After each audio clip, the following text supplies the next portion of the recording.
SuperTalk Mississippi media production. If you're feeling anxious about your investments with all the economic volatility and chaos in Washington, tune in to SuperTalk Jackson on Wednesdays from 9 to 10 a.m. and Sundays from 8:30 to 9:30 a.m. for Element Wealth Radio with Jeremy Nelson. Learn more at myelementwealth.com. Oh, yeah. Good morning, Mississippi. Everything gonna be all right this morning. Mornings with Richard Cross. Oh, yeah. Here on SuperTalk Mississippi. Woo!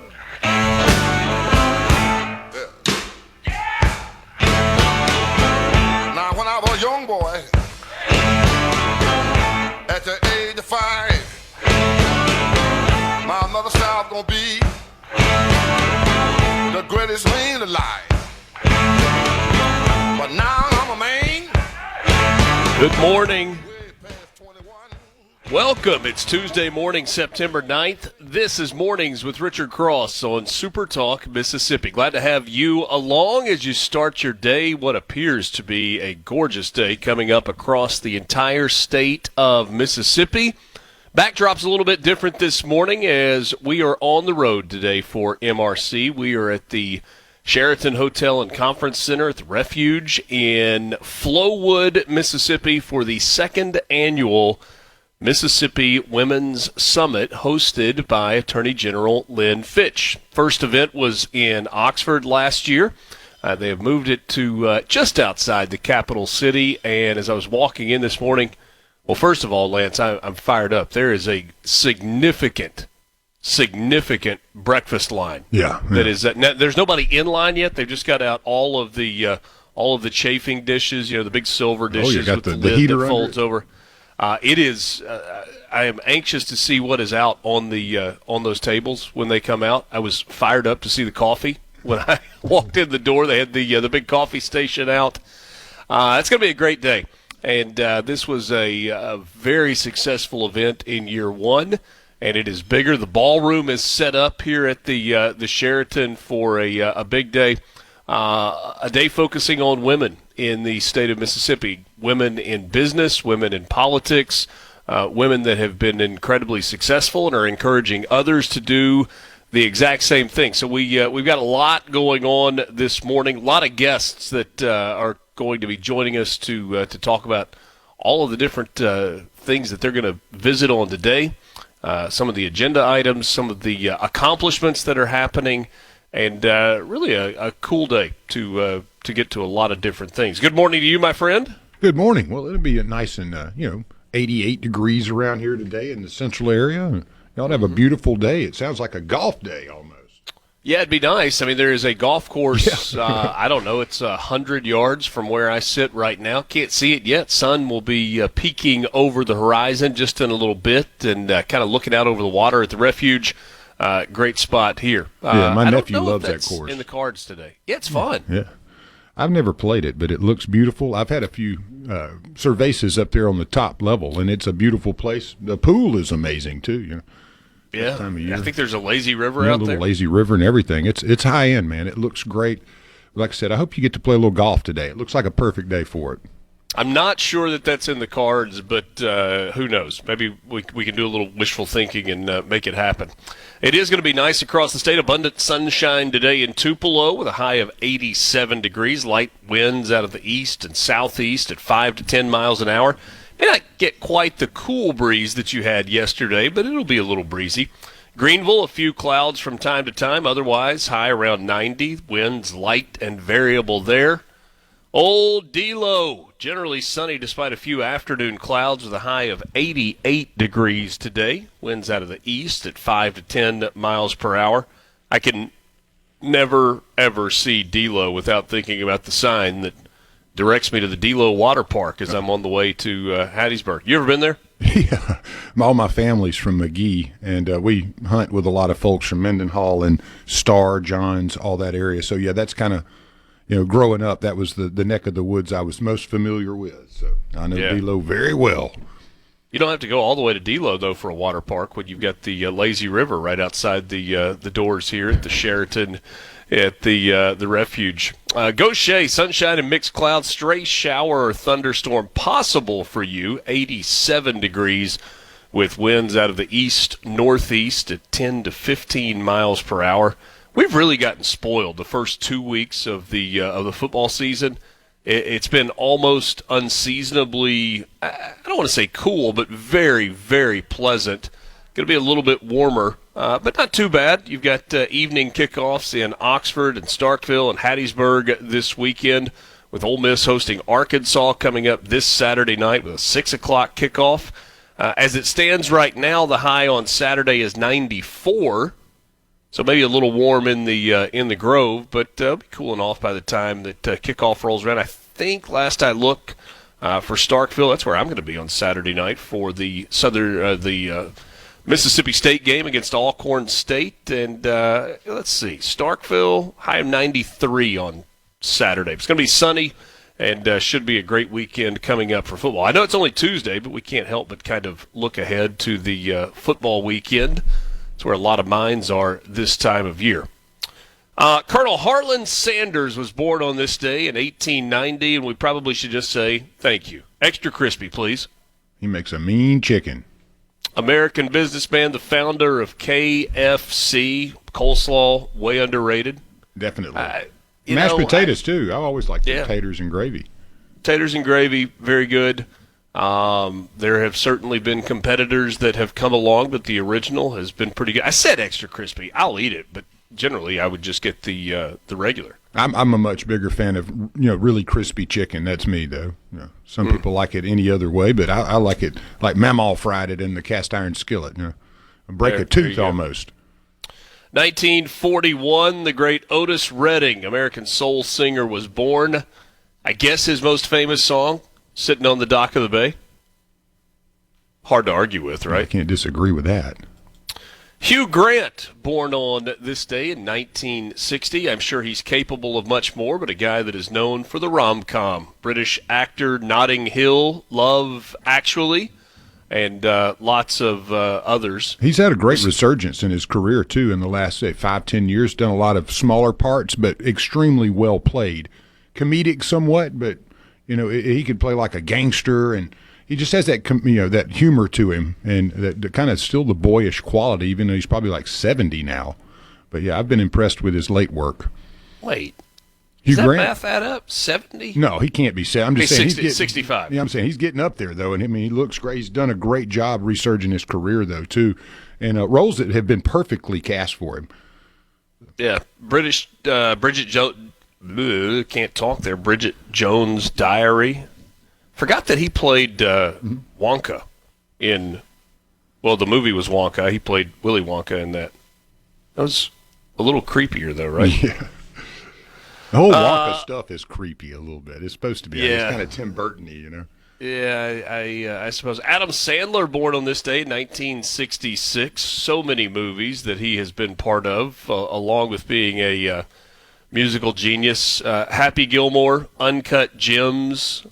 What, you got a favorite Adam Sandler movie? I'm not a big Uncut Gems fan, but that one was kind of tough. Yeah, I could hardly deal with that one, but there's so many pretty good ones. I mean, I actually like that run he had through the 90s with Happy Gilmore and Billy Madison and all of those. Some of the newer ones, though, what is it? The ones where he's, they're older guys now, and there's a sequel. I'm trying to remember the name of the movies, but yeah, I like the earlier stuff a little better.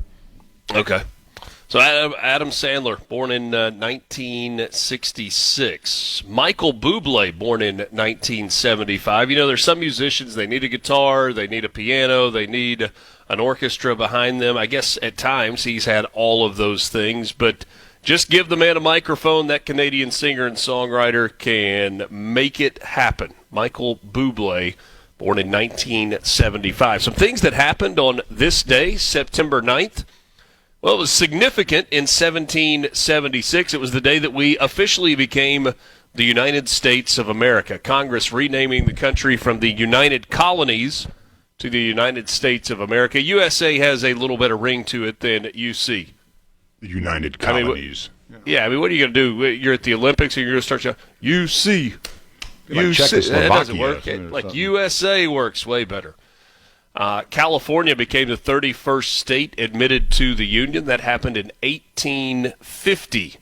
Thankfully, Gavin Newsom was not the governor at that point because, look, I mean, California gets a lot of grief, and deservedly so, but the grief really is based on the way the state has been run financially and some of the policies that are in place for that state. When you want to talk about a state that kind of has it all, in terms of natural beauty along the Pacific coastline, and you've got warm weather in Southern California, you've got perfect weather in San Diego. People don't necessarily think of California as a farming state, but over toward Fresno and in the valley, you've got incredible farmland there, not to mention the vineyards in Northern California. You've got mountains, beach, the whole deal. Got a little desert, too. There is some desert, Palm Desert, and the hot spot too. What is it? What am I? Death Valley. Death Valley. Yeah. Elvis Presley appeared for the very first time on the Ed Sullivan Show on this day in 1956, and in 2015, Queen Elizabeth II became the longest reigning British monarch of all time, surpassing the reign of Queen Victoria. She would go on and serve as Queen of England for another 7 years after reaching that milestone. Just getting started with you. We'll take a look at some news headlines when we come back. It's Mornings with Richard Cross on SuperTalk, Mississippi. From the Venable Glass. Ready? Mornings with Richard Cross. People want to hear the truth, man. That's what we're going to do. Super Talk, Mississippi.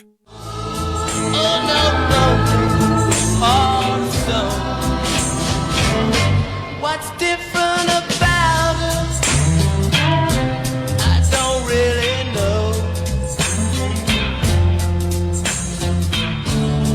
No matter how I try, I just can't make her cry. Back with you. It is Mornings with Richard Cross, Super Talk, Mississippi. Starting to get a little bit lighter outside as the sun makes its way across the horizon on this Tuesday morning, the 9th of September. Richard Cross, Lance Tolbert, Houston, and Alex up early with me this morning. Always nice to see their smiling faces. The C Spire text line is open to you, 601-879-4395. 601-879-4395. Excuse me, 4395. I don't know where that came from. Your team has you covered on the field. C-Spire has you covered everywhere else with the best technology for home, work, and on the go. Backed by loyal 24/7 customer support. Learn more at cspire.com. C-Spire, inspired by you. Well, the celebration in Starkville on Saturday night was one for the ages, but it is not without cost. Mississippi State became the first SEC football program to be fined for field storming after the new penalty structure that was put in place in late May for the Bulldogs. The brand new lights were bright, those new LED lights. Cowbells were ringing, field stormed after the game, and a $500,000 fine passed down to Mississippi State since the game was against a non-conference team. The $500,000 will go into the SEC's postgraduate scholarship fund instead of having to be paid directly to the opponent's athletics department. What a game it was. Some of the pictures from the aftermath have been outstanding. The fine was unfortunately not the only bad news for Mississippi State in the absence or in the aftermath of that ballgame. A couple of significant injuries for Mississippi State. Jeff Lebby confirming yesterday that Mississippi State defensive lineman Will Whitson and offensive lineman Blake Steen are out for the remainder of the season. So tough news there for Mississippi State fans, but an incredible win over Arizona State this past Saturday night. Kind of a disturbing story here. Charges could be upped against two people accused of burning a man's body after killing him in an attempt to cover up a murder. A collaborative effort between the state fire marshal's office, the Macomb Police Department, And the Lawrence County Sheriff's Department resulted in the arrests of Ryan Tobias and Timothy Hathorn. The two are accused of setting Reginald Bridges, 29 years old, ablaze so that they would not be held criminally liable for his death. The investigation into this incident began back on August 5th when officers responded to a report of a burned body dumped on the side of the Stevens Cemetery Road in Lawrence County. Law enforcement reported the body was tied up in a gravel pit and burned beyond recognition. They went through testing and discovered that this was the body connected with the murder. Tobias was the second to be apprehended, Hathorn the first. Each has been issued a bond of $1 million. Sorry, I might should have skipped that one this early in the morning. Better news here. Southwest Mississippi Community College ranked among the top in the country. Niche is the ranking.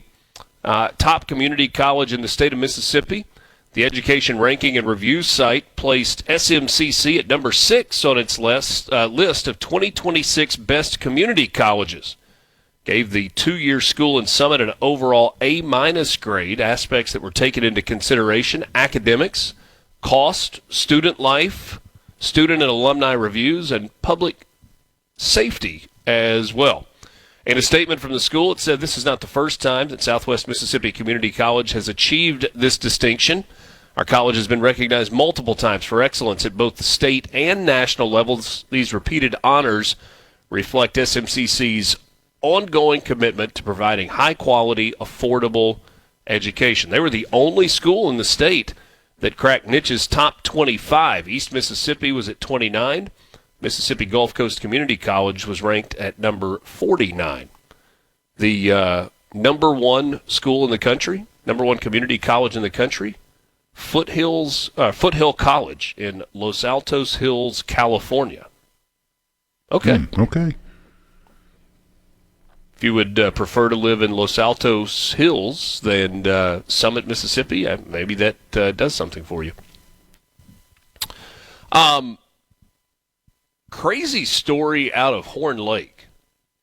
No charges have been filed against a Walmart employee that allegedly stabbed to death a customer at the Superstore's Horn Lake location.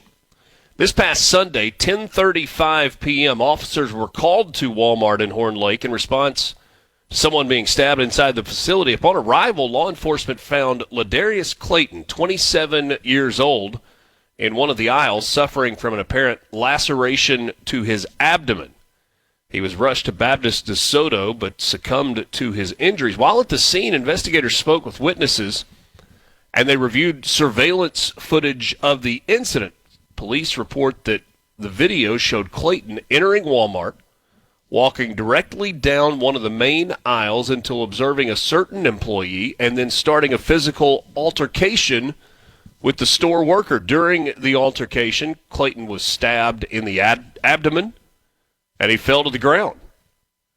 The unidentified employee distanced himself from the area, but was later detained by officers not currently facing criminal charges. Self-defense, I suppose? The investigation is continuing. Sunday night at 10:30, somebody just walks into Walmart and goes after one of the employees. We mentioned this last week. I think we've got a little more news on it. Senate Majority Leader John Thune says that Republicans are ready to change the chamber's rules to allow quick confirmations of dozens of President Donald Trump's executive branch nominees, and will move to speed up votes after Democrats have been using delay tactics for the better part of 8 months now.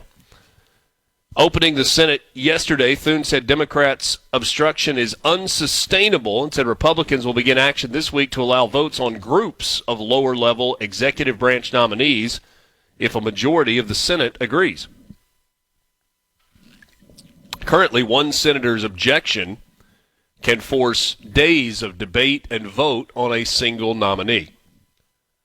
I understand the role that the Senate plays in in vetting all the nominees from the president, but you get to a point where you're like, can we do this for every single executive branch appointee? If the Democrat delays continue, according to Thune, there's no practical way that we could come close to filling all the vacancies in the 4 years of this administration, no matter how many hours the Senate works. Changing the rules would take time. They would have procedural votes, possibly starting as early as Thursday and into early next week to push through the first tranche of 48 nominees. The nominations include undersecretaries and staff positions for various agencies across the government, as well as a number of ambassadors. Republicans have been talking about options for changing the rules since back in early August when the Senate left for a month-long vacation, a recess they call it, after a breakdown in bipartisan negotiations over the confirmation process. You remember that Donald Trump was particularly angry about the pace at which all of this was happening. He told Senate Democrat leader Chuck Schumer to go to hell. That was when it was brought forth that Schumer was trying to negotiate with Trump and wanted billions and billions of dollars for some of the programs that Democrats sought to have in place. A lack of stability is now the order of the day in France. Legislators toppled France's government in a confidence vote on Monday, but the vote turned into no confidence, a crisis for Europe's second largest economy. That means President Emmanuel Macron is going to have to search for a fourth prime minister in 12 months. Prime Minister François Bayrou, I don't know if that's how you pronounce his name, but it seems to work. He was ousted. They've got a lot of people in the lower house. 364 to 194 was the vote against him. Paid the price for what appeared to be a staggering political miscalculation, gambling that lawmakers would want to back his view that France must slash public spending to rein in its debts. Instead, they seized on the vote that Bayrou called to gang up against the 74-year-old centrist, or they were ganging up on him. He was appointed by Macron last December. So Macron's picks have not gone very well with the assembly there in France. And finally, Rupert Murdoch and his family have reached a deal on who is going to control the Murdoch media empire after he passes away. Rupert Murdoch, 94 years old. The deal has created a trust establishing control of the Fox Corporation for Lachlan Murdoch, the chosen heir of Rupert, who has been running Fox in recent years. He will run it with a couple of his siblings, and then there are some other siblings, three of them, that are going to get $3.3 billion in stock so that they will just shut up and stay to the side. We're back with you right after this. What are we going to do? Rise and shine with information and insight. Check it out. Mornings with Richard Cross, Super Talk, Mississippi.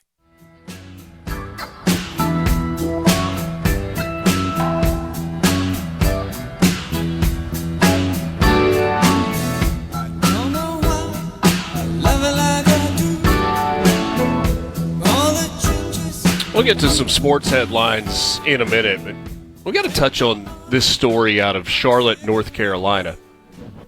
Now, if the New York Times or some of the major news outlets are where you go for your news, you can be forgiven for not knowing anything about this story because they haven't covered it.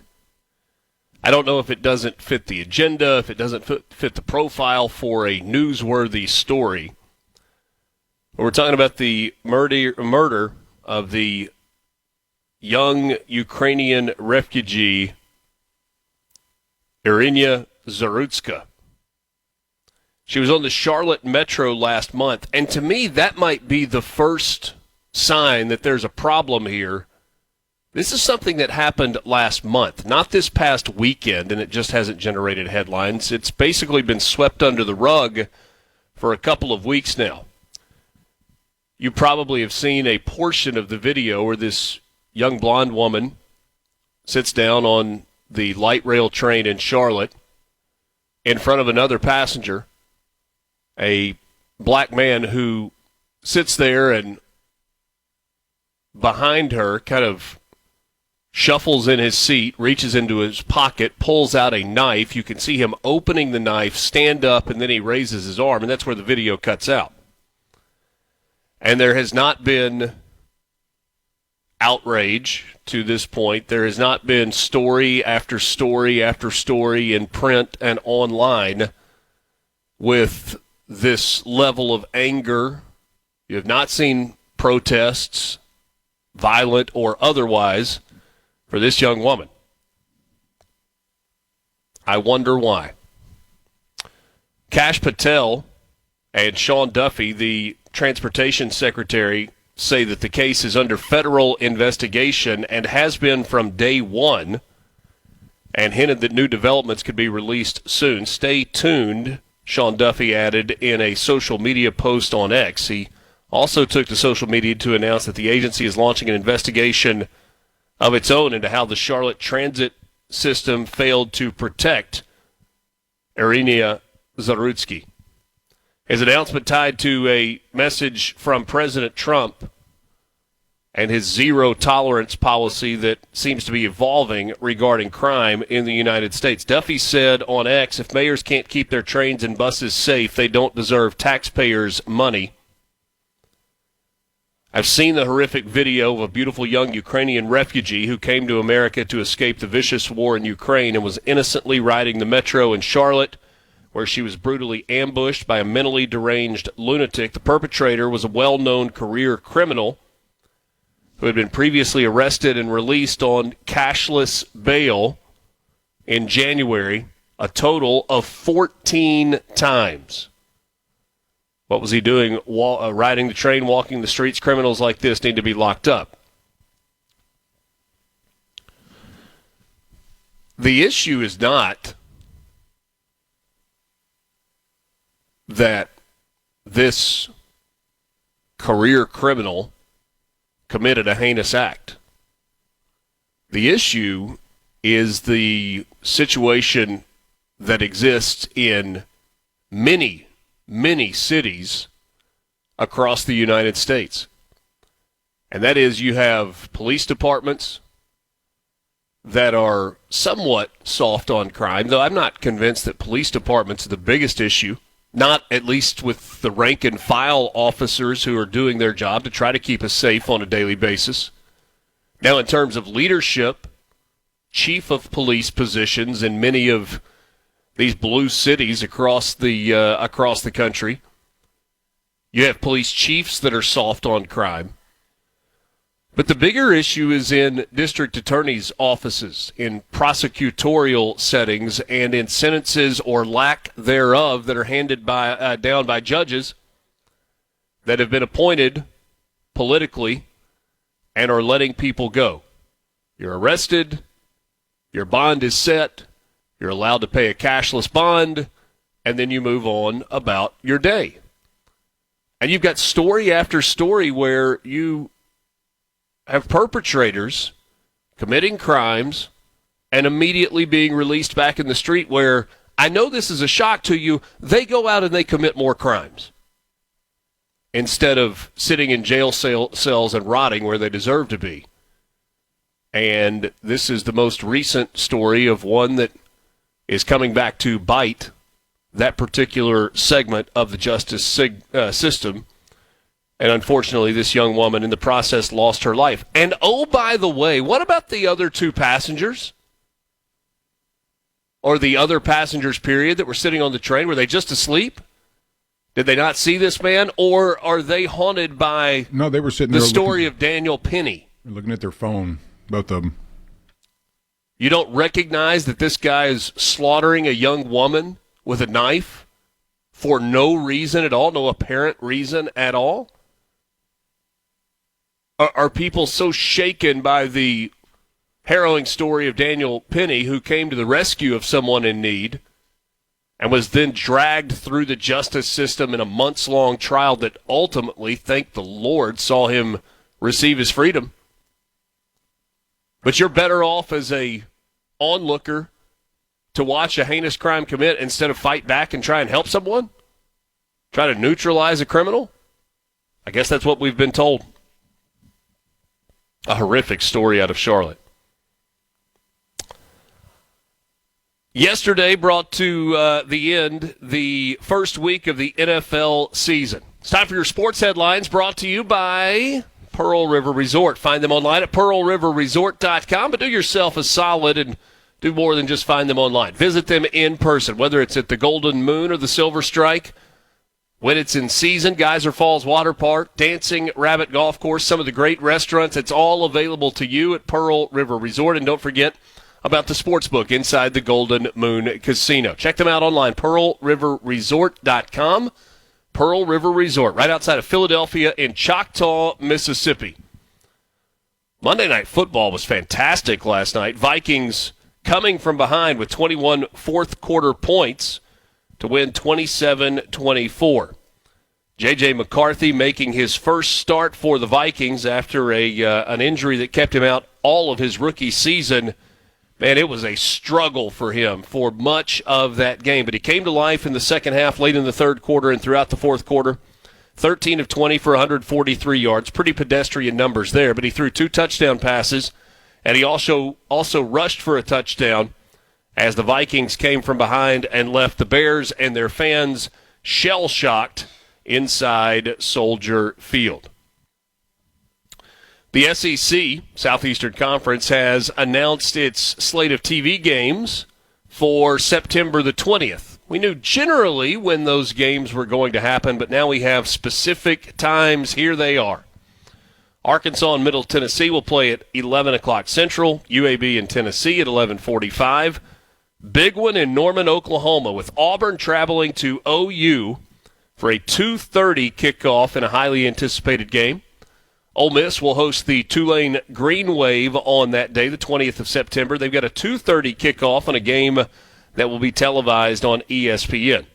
Mississippi State will be at Davis-Wade Stadium hosting Northern Illinois on the 20th, 3:15 on the SEC Network. Kickoff time and where you can watch that game.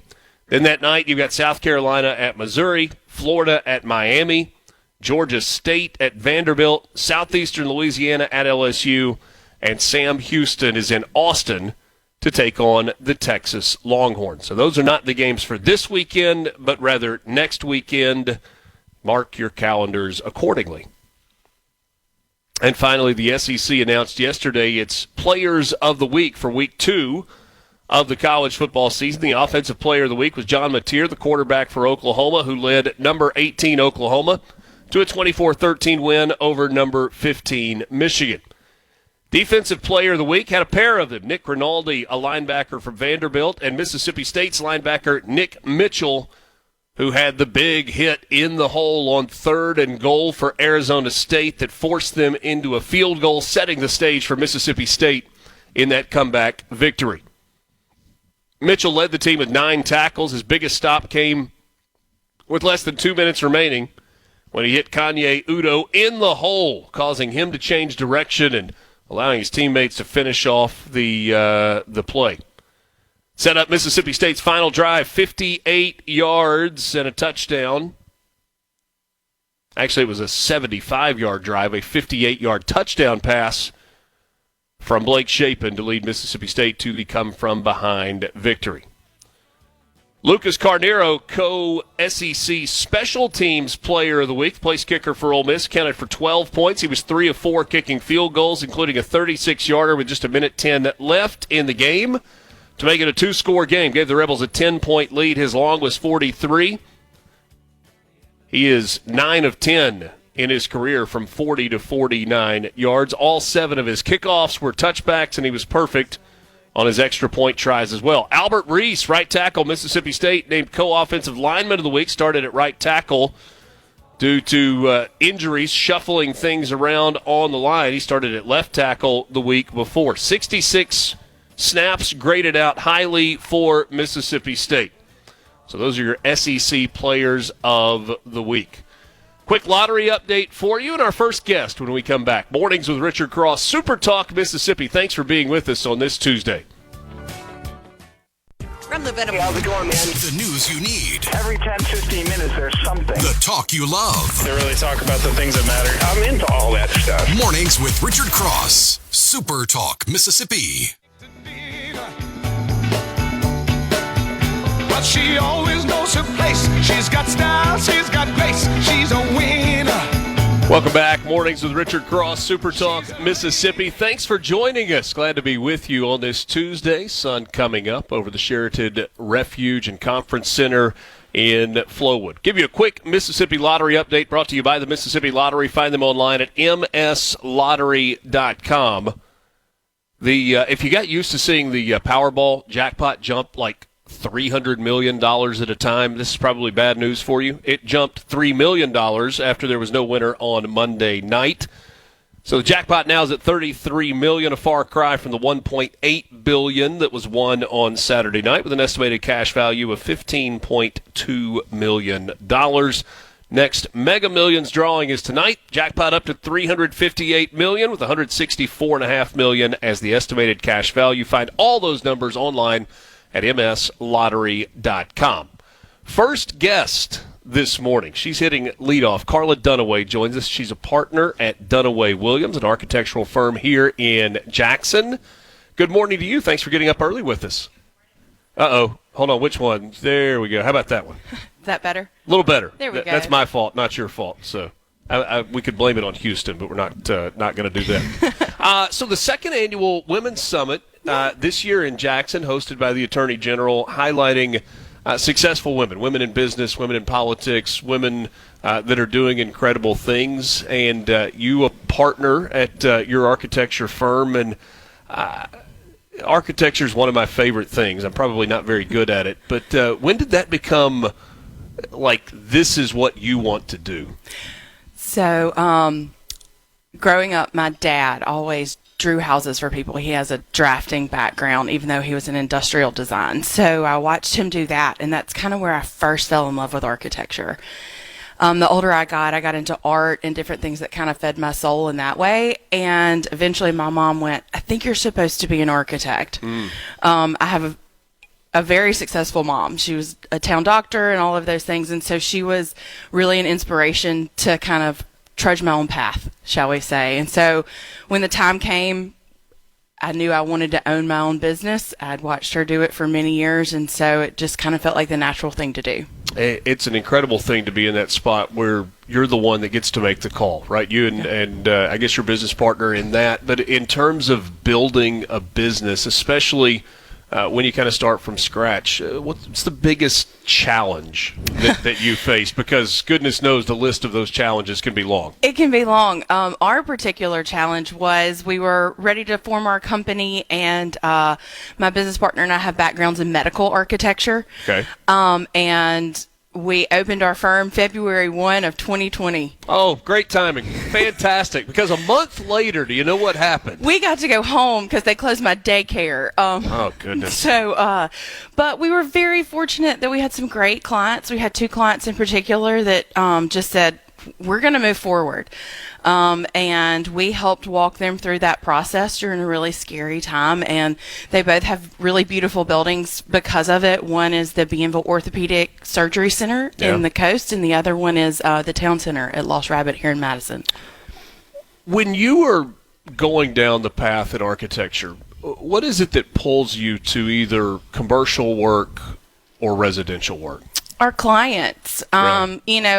We do a wide range of things in our office. I like to tell people we're a boutique firm experience. We're small. We're never going to be huge, but you're going to get that personal touch, whether it is a surgery center or your bathroom. So I don't know which one's more important. Some people, my wife might say designing the bathroom is actually more important than what the surgery center. I just think about the difference, though, in designing a home where you're working with, a single family. Maybe it's a husband and a wife, or just one or the other, and you're trying to get it just right for them because that's special to them, versus what you're trying to accomplish on a commercial project, especially in that medical space where everything has to be right for a big team with the company, but then for all of their customers as well, or their patients. Right, correct. So for us, it's all about the experience you have when you're there, whether it's the experience in your home and the personal feelings you bring to that, or if you're in a commercial setting. Let's stick with medical. If you're in, a more scary, anxiety-driven environment, like you're going to go in and have surgery. We want our spaces that we design to calm you, to give you that sense of safeness, and which just further instills confidence in your doctors and things like that. Carla Dunaway is an architect, partner with Dunaway Williams in Jackson. And I guess I would ask you as we wrap this up, this day where you were alongside so many successful women in business and politics and in lots of other areas, what does it do for you as a business owner, as a successful woman here in Mississippi? It's just exciting to connect with other women who have a passion for what they do, or a passion for seeking out women who love what they do. So if you love what you do, every day's a brand new adventure. It's outstanding. Thanks for getting up early with us. Of course. Thank you for having me. Appreciate you being with us. It's Mornings with Richard Cross on SuperTalk Mississippi. Just getting started. We've got lots of conversations with more successful women here in Mississippi that are going to be coming your way over the next couple of hours. Right now, we'll take a time out. The news is next. We got Fox News for you, and then the SuperTalk Mississippi news team. Don't go anywhere. 7 o'clock hour all the way right here on MRC.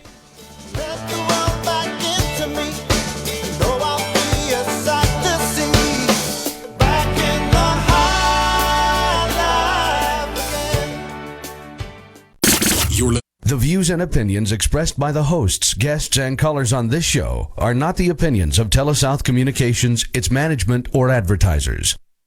Coffee, conversations, and clarity. What a great way to start your Mississippi day. Mornings with Richard Cross on Super Talk Mississippi.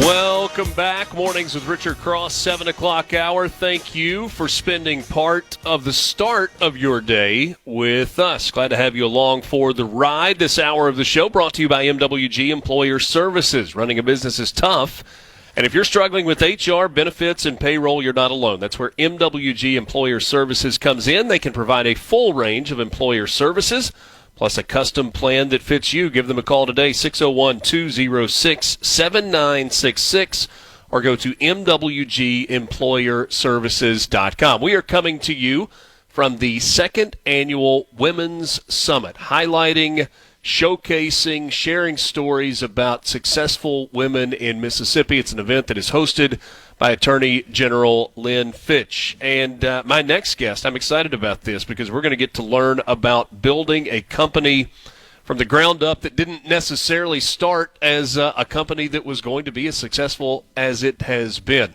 Leisha Pickering is my guest with Musee. It is a bath products company. Good morning to you. Oh, I'm going to stop. Brian Haydad would be yelling at me right now for not turning that on properly. There we go. Good morning. Good morning, Richard. Thanks for being with us. There are so many things that jump out to me about your story. Chief among them, former pastry chef turned CEO of a wildly successful bath products company. Well, thank you, and I'm so glad to be here with y'all this morning, and good morning, Mississippi. Thank you for giving me the opportunity to share a little bit about our company. Yes, as you said, I had lived in Washington, D.C. for most of my adult life, or much of my adult life, and I was raising 5 sons. I lived right on Capitol Hill, and we made the decision to move our children back home to Mississippi. We bought some land out in Madison County, which we called our farm. Sure. And where we were, raising our, I always say we weren't raising vegetables, we were raising boys. And but we were living out there. And as you know, Mississippi is a state that has had its own struggles. And we are a poor state in a lot of ways, growing and having so much opportunity coming and ahead of us. But when we moved here, we moved to Madison County. Now, the interesting thing about Madison County, it's the wealthiest county, I believe, in Mississippi. So you have people that have great opportunity. Mm-hmm. And you have people that have little opportunity. You have people that have great resources and people that have very little resources. As you know, it bumps up, Madison County bumps up against the Delta, and the Delta is the poorest region in the country. Sure. So, I had many people just coming by needing work and knocking on my door, wanting to see if I had something like an odd job. And, there were always things that were maybe like helping me with our fences or bush hogging a field or something, but nothing that was really sustainable. So it just got me thinking. I'm a creative person.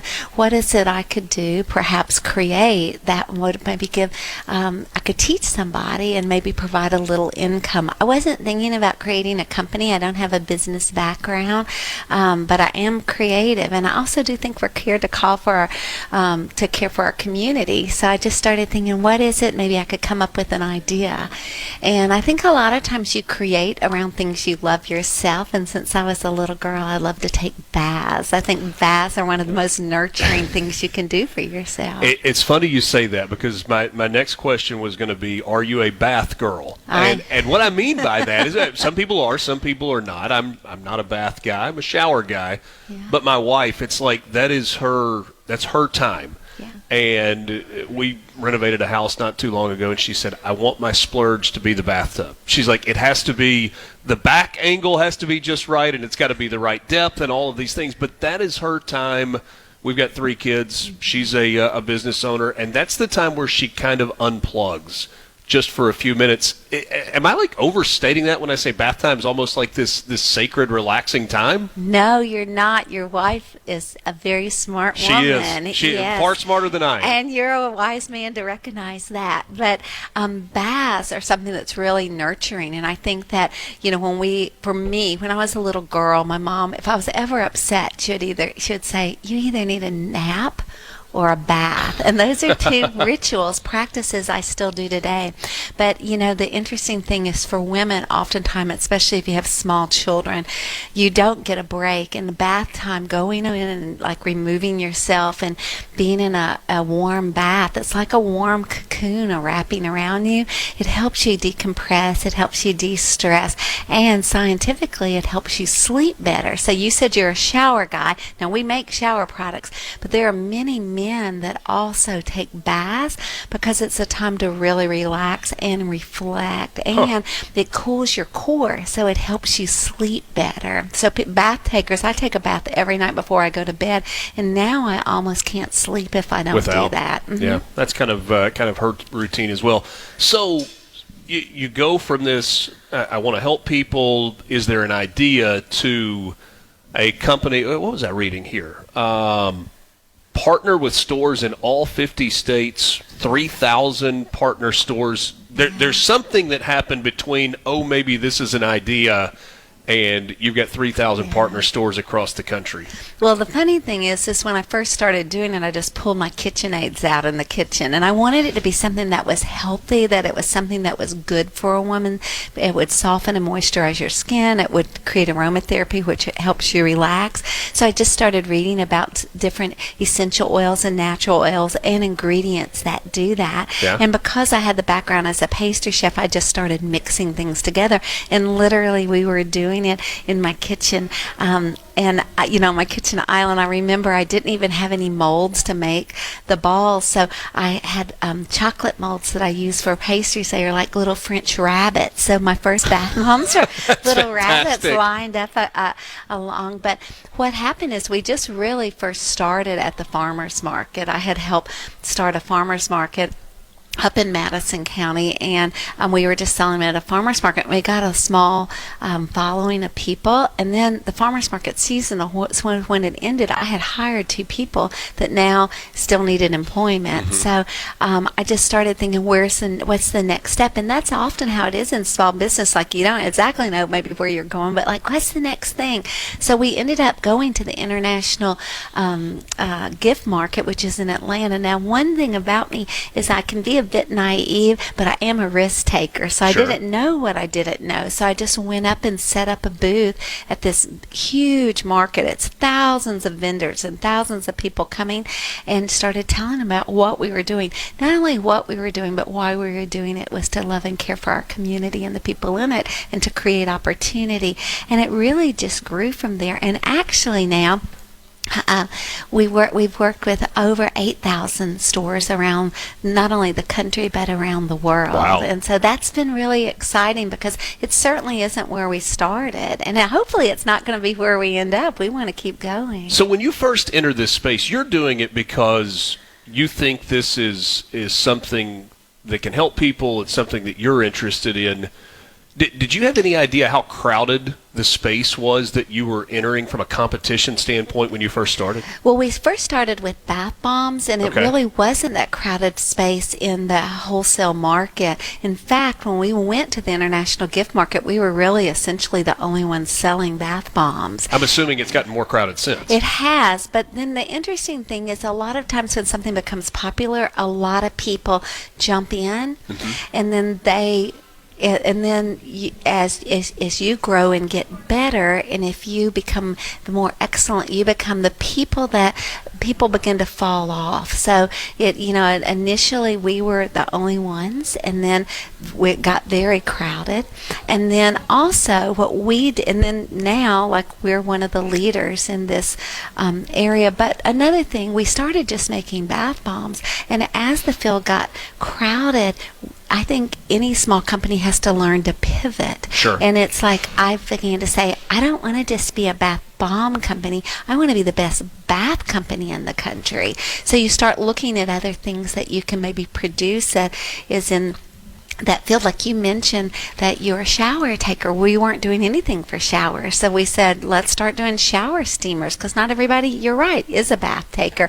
We started making lotions, we started making salt soaks, and looking for other products that create a spa experience in the bath. That special smell that goes with a spa when you walk in and you all immediately feel relaxed. You say you had no experience, and you say you were a risk taker. I sense a drive, though, with you that maybe isn't evident at just first glance to push and to continue to grow and to try to be the best. That's incredible. Well, we really want to continue to grow and we have so many things ahead of us and so many things that we're excited about. We're really moving more into the wellness space as that's become very popular in our country. And how do you use baths and showers and that whole experience to live a happier, more wellness-centered life? Congratulations on the success. I wish you continued success and appreciate you sharing your story with us this morning. Hey, thank you so much, Richard. I love getting to be here. Thank you. It's a big day at the Women's Summit here at the Sheraton Flowood Conference Center in Flowood, Mississippi. Leisha Pickering, my guest with Musee. That is her company. Check it out when you're looking for bath products. We're back with you right after this. From the Venable Glass Trap. You're waking up to what matters. Mornings with Richard Cross on SuperTalk, Mississippi.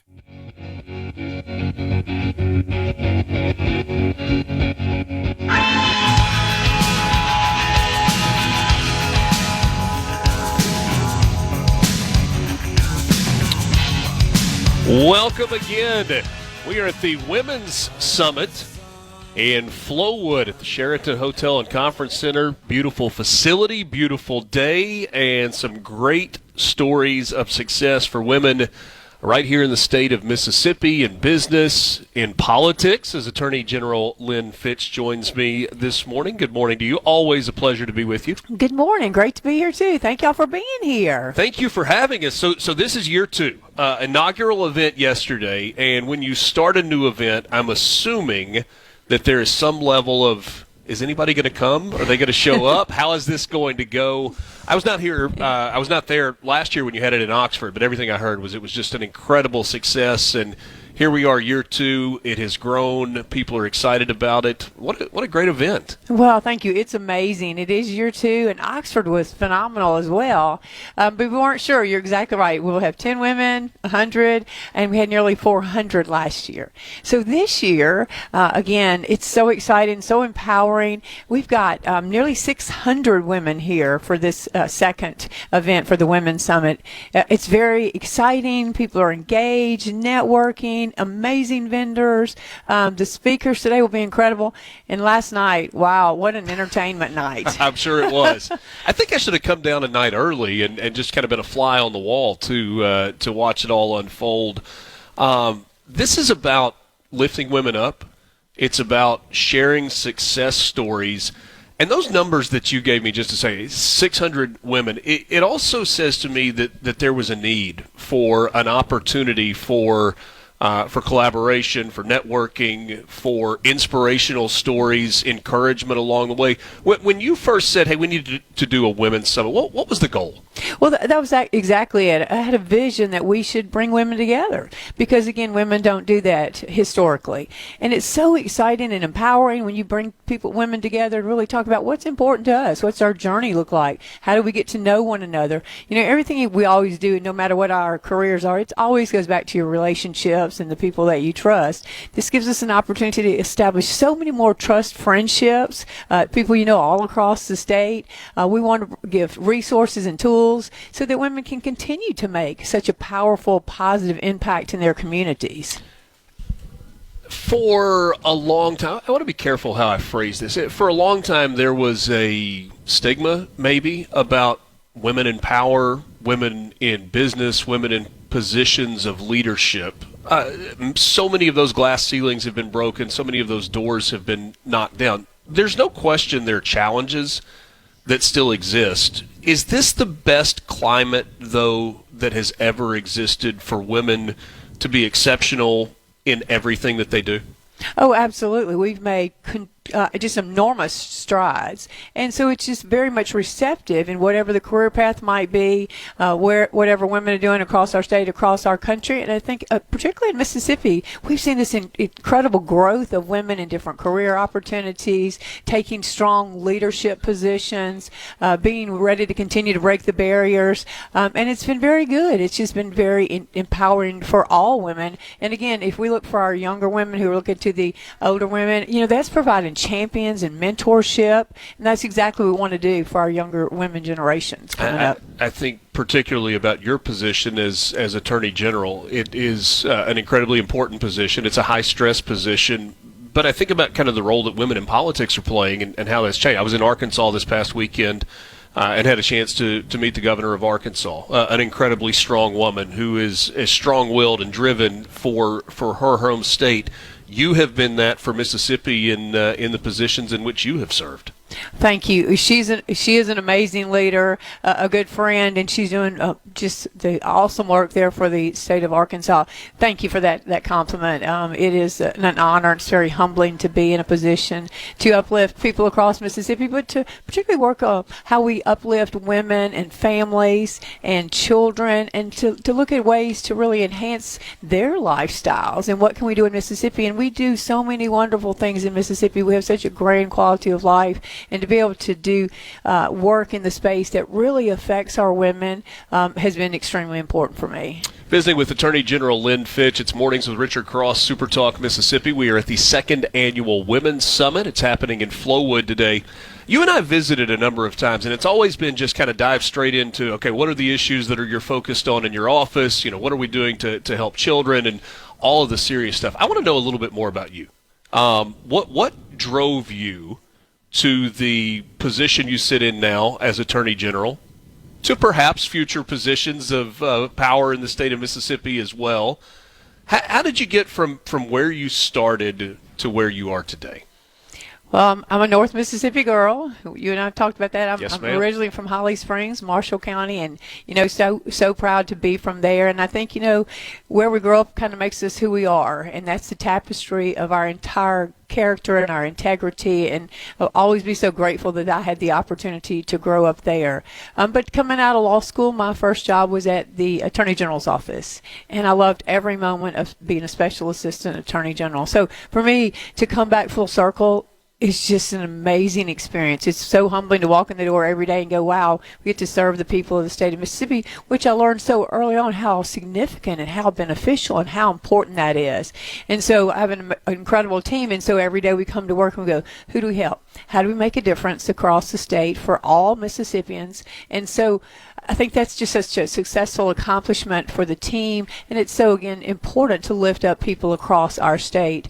I had the opportunity when I was a very early lawyer to chair the Women in the Profession Committee when we didn't even know if it would make it for a year. It's now a section of the bar.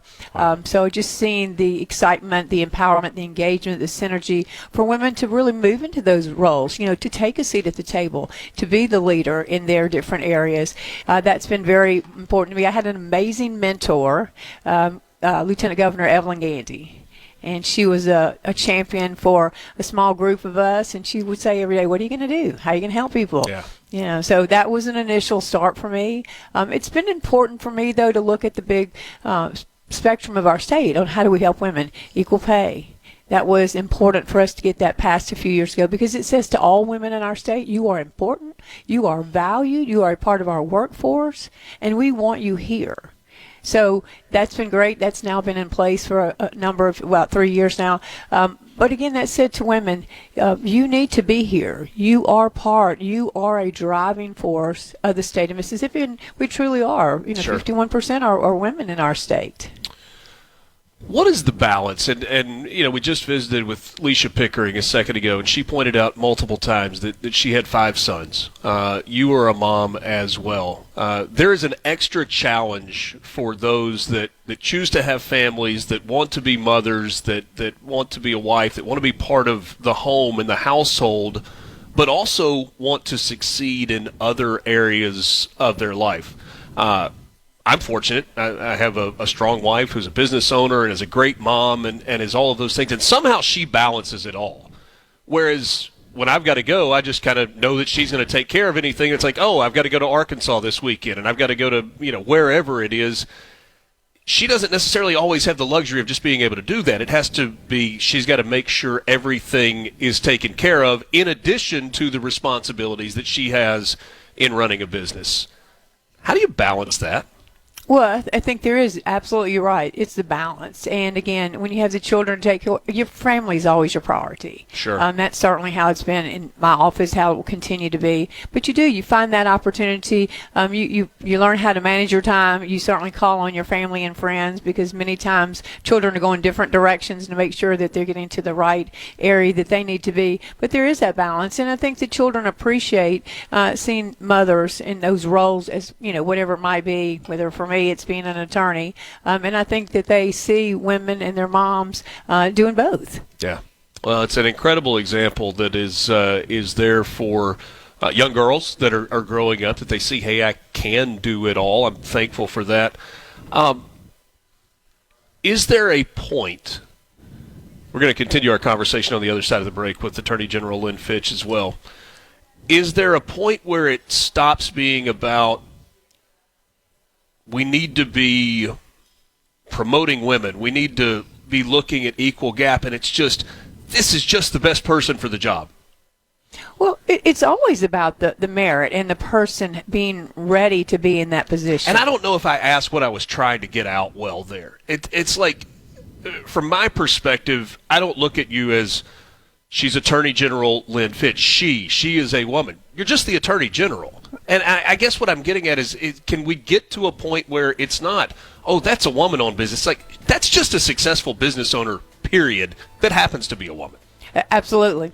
Absolutely. Does that make more sense? Yeah, it does. And I think we're exactly getting there where we need to be, because now women are viewed as equal, like whether it's equal pay, being in the same positions, being able to hold different authoritative positions, because they are great, brilliant, talented women, and they now have the opportunity to be in those roles. Amen to that. We've got strong women all around us today at the Women's Summit. This is the second time that's happened. We're going to continue our conversation with Attorney General Lynn Fitch on the other side. Some of the things that are going on in her office, some of the causes that she is championing, and a whole lot more. It's Mornings with Richard Cross, SuperTalk Mississippi. We're back with you right after this.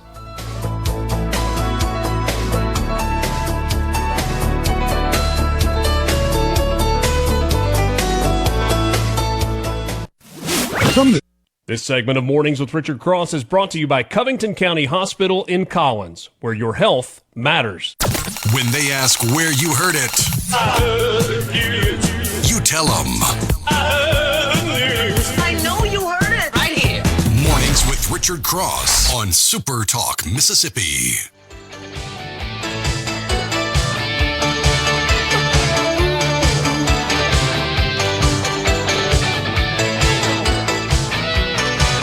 Thanks for being with us on this Tuesday morning. Today is September the 9th, and we are broadcasting live this morning. A little bit different show today, and that's great. We've got some great stories that are being told.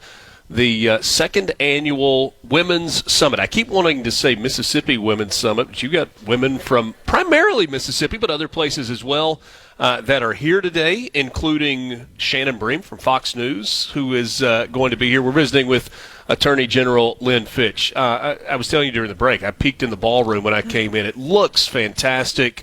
You talked about the numbers, over 600 that are going to be here today. It's going to be a really big day. It is going to be a great day. Coming off an amazing evening last night with Chapel Hart and Mary Ryan Brown, and just having a fun-filled evening where women got a chance to visit with each other and network. But we're excited about day two. The keynote speaker is Shannon Bream, coming from Fox News. You know, she's the first woman anchor to hold down the Sunday morning show. She's hosting that. So, and just an amazing woman. She's an attorney. You see her on Fox talk a lot about the Supreme Court cases, and she's written a number of bestseller books that are about faith and women and their faith and how you continue to grow with your faith and women of the Bible. Just an outstanding, remarkable woman. What is your goal today? In terms of the Women's Summit, we've talked about bringing women together. What do you want the attendees who are here today to take away from this?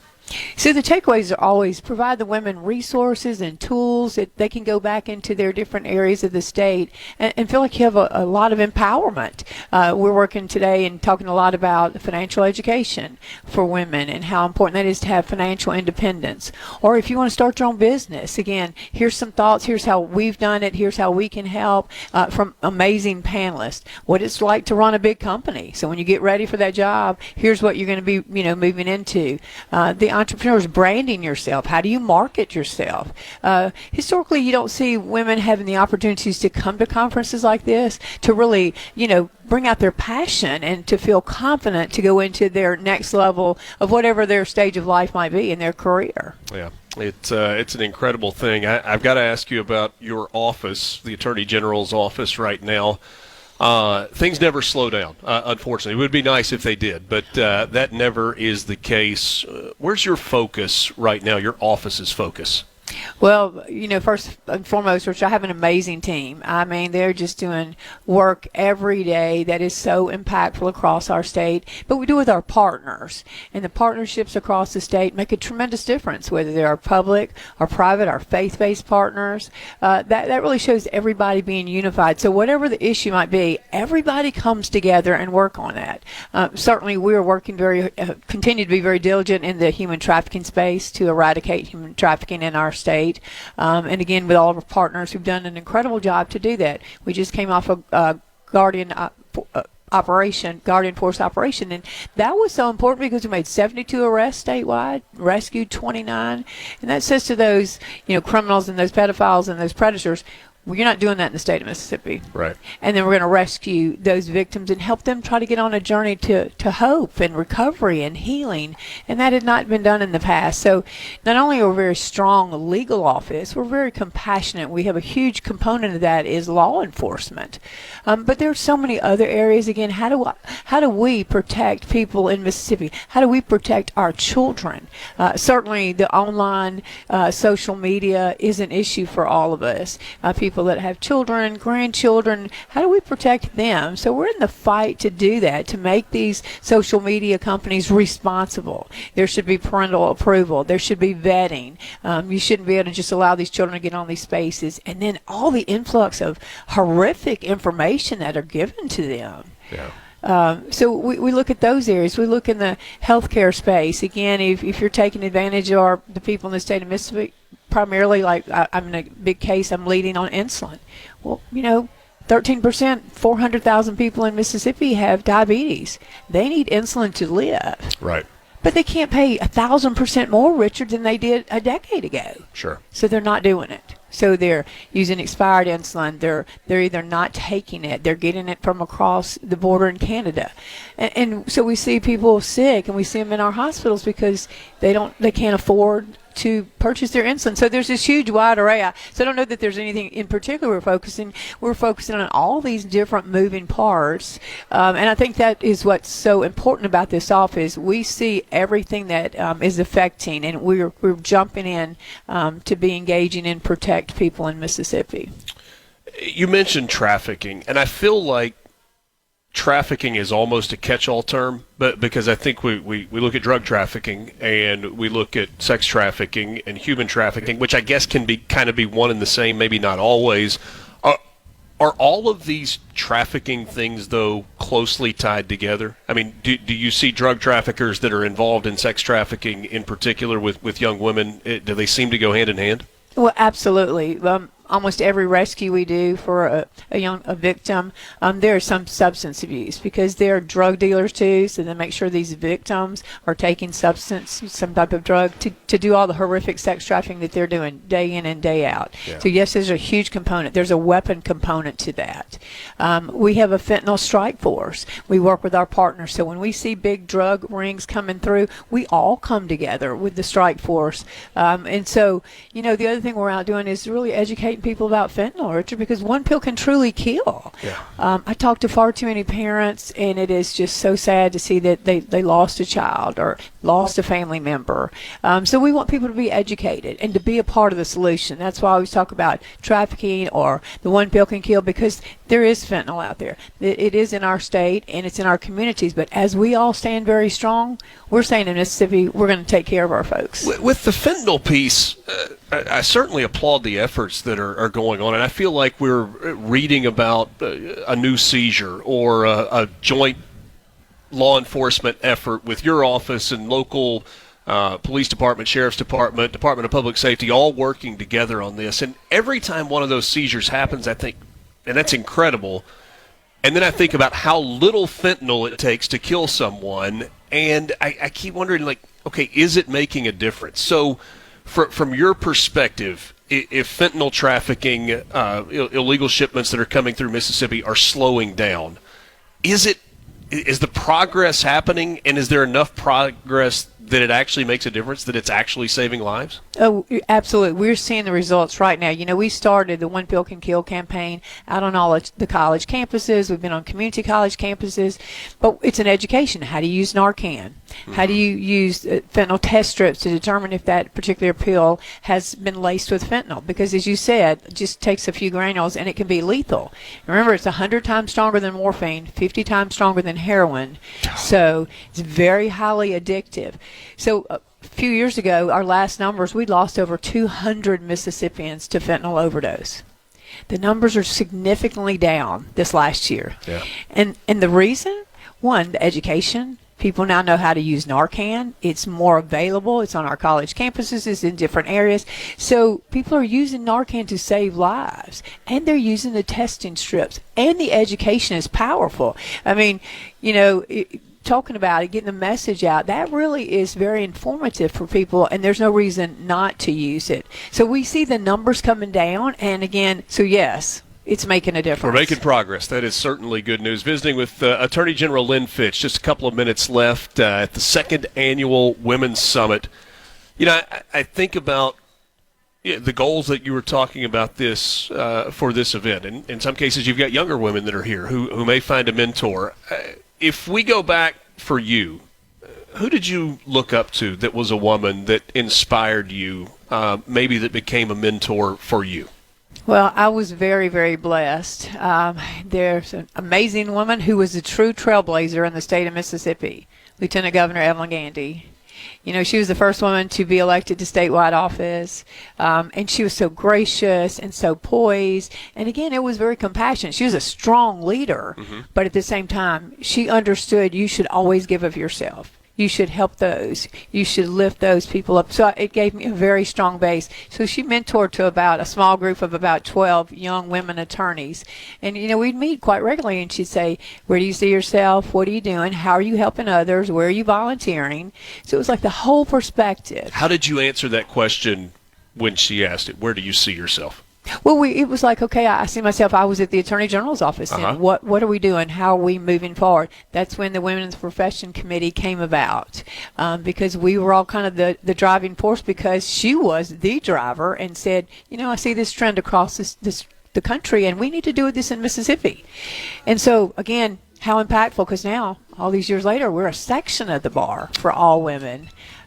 Did you say to her, I see myself in your seat, in your chair?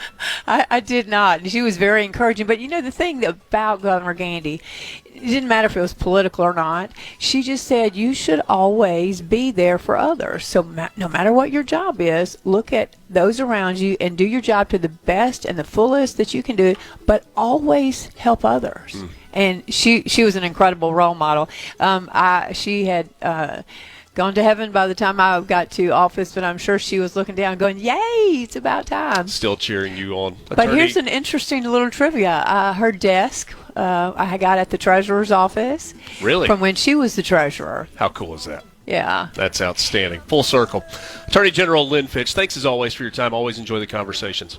Thank you so much. Thanks for having me, and I appreciate Super Talk so much. Thank you. From the Venable Glass Track. Super Talk Mississippi. You heard it here first.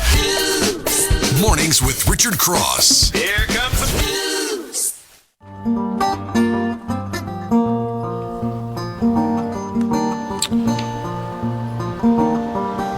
Back with you, Mornings with Richard Cross, Super Talk Mississippi. Thanks for joining us as we broadcast live from the Women's Summit. Second annual. Last year, the first event, over 400 people in attendance. This year, they are expecting over 600.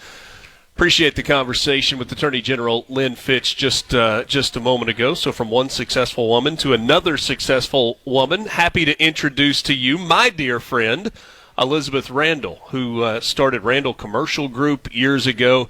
She has explained to me about 300 different times what it is she does, and I'm still not smart enough to understand it. Good morning. Good morning, Richard. Great to be with you.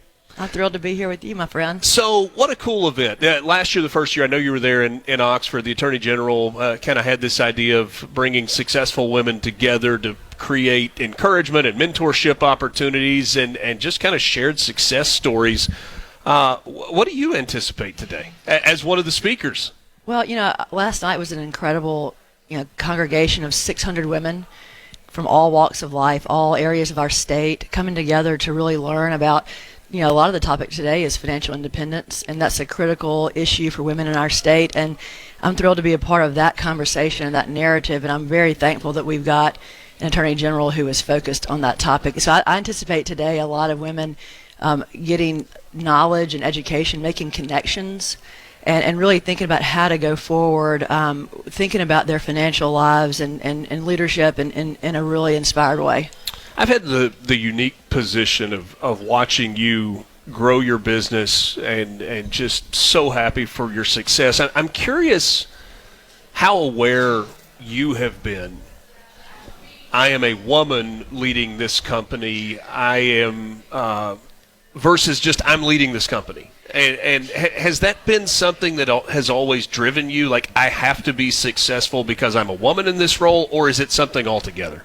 That's a big topic, and I work in commercial real estate investments. We work all over the country, and it's a really unique industry. It's a very niche industry, and there are almost no women, and there's really almost no diversity. It's not just a gender issue. It's really an issue across the board. There's mostly it's white males in major metros, and so you think about there's geography there. There's the gender piece there, and so it has been and something that's come up, and I honestly think that now that I'm 16 years into it and I've kind of gotten through hopefully some of those issues, I think to look at it sort of as how do I make this my advantage? It creates uniqueness. Sure. So I think I've gone from who is that woman in Mississippi and what is she doing? To really having some uniqueness around it. So I think oftentimes we can kind of pivot and change the narrative a little bit, but we've had incredible support from day one from clients all over who are still with us today who didn't see that gender bias, and I'm just so grateful for those who have been behind us from the beginning. So I give a big credit to those people who came on anyway, even though we looked a little differently. Sure. What drives you, or what has driven you? And I say this, and again, this is a little bit different because I've known Elizabeth for a long time and have kind of up close seen her success. And when I tell you she is one of the most singularly driven people that I've ever been around, it's not an exaggeration. I mean that as a compliment. But what is it that pushes you from college to Wall Street to I'm coming back to Mississippi, my home state, and we're going to operate from right here? Well, I really had the benefit of being raised in a family of entrepreneurs, and I was raised by along with my parents, two grandfathers who were really incredible investors. So I had an early interest in that subject. And that did they pull you in?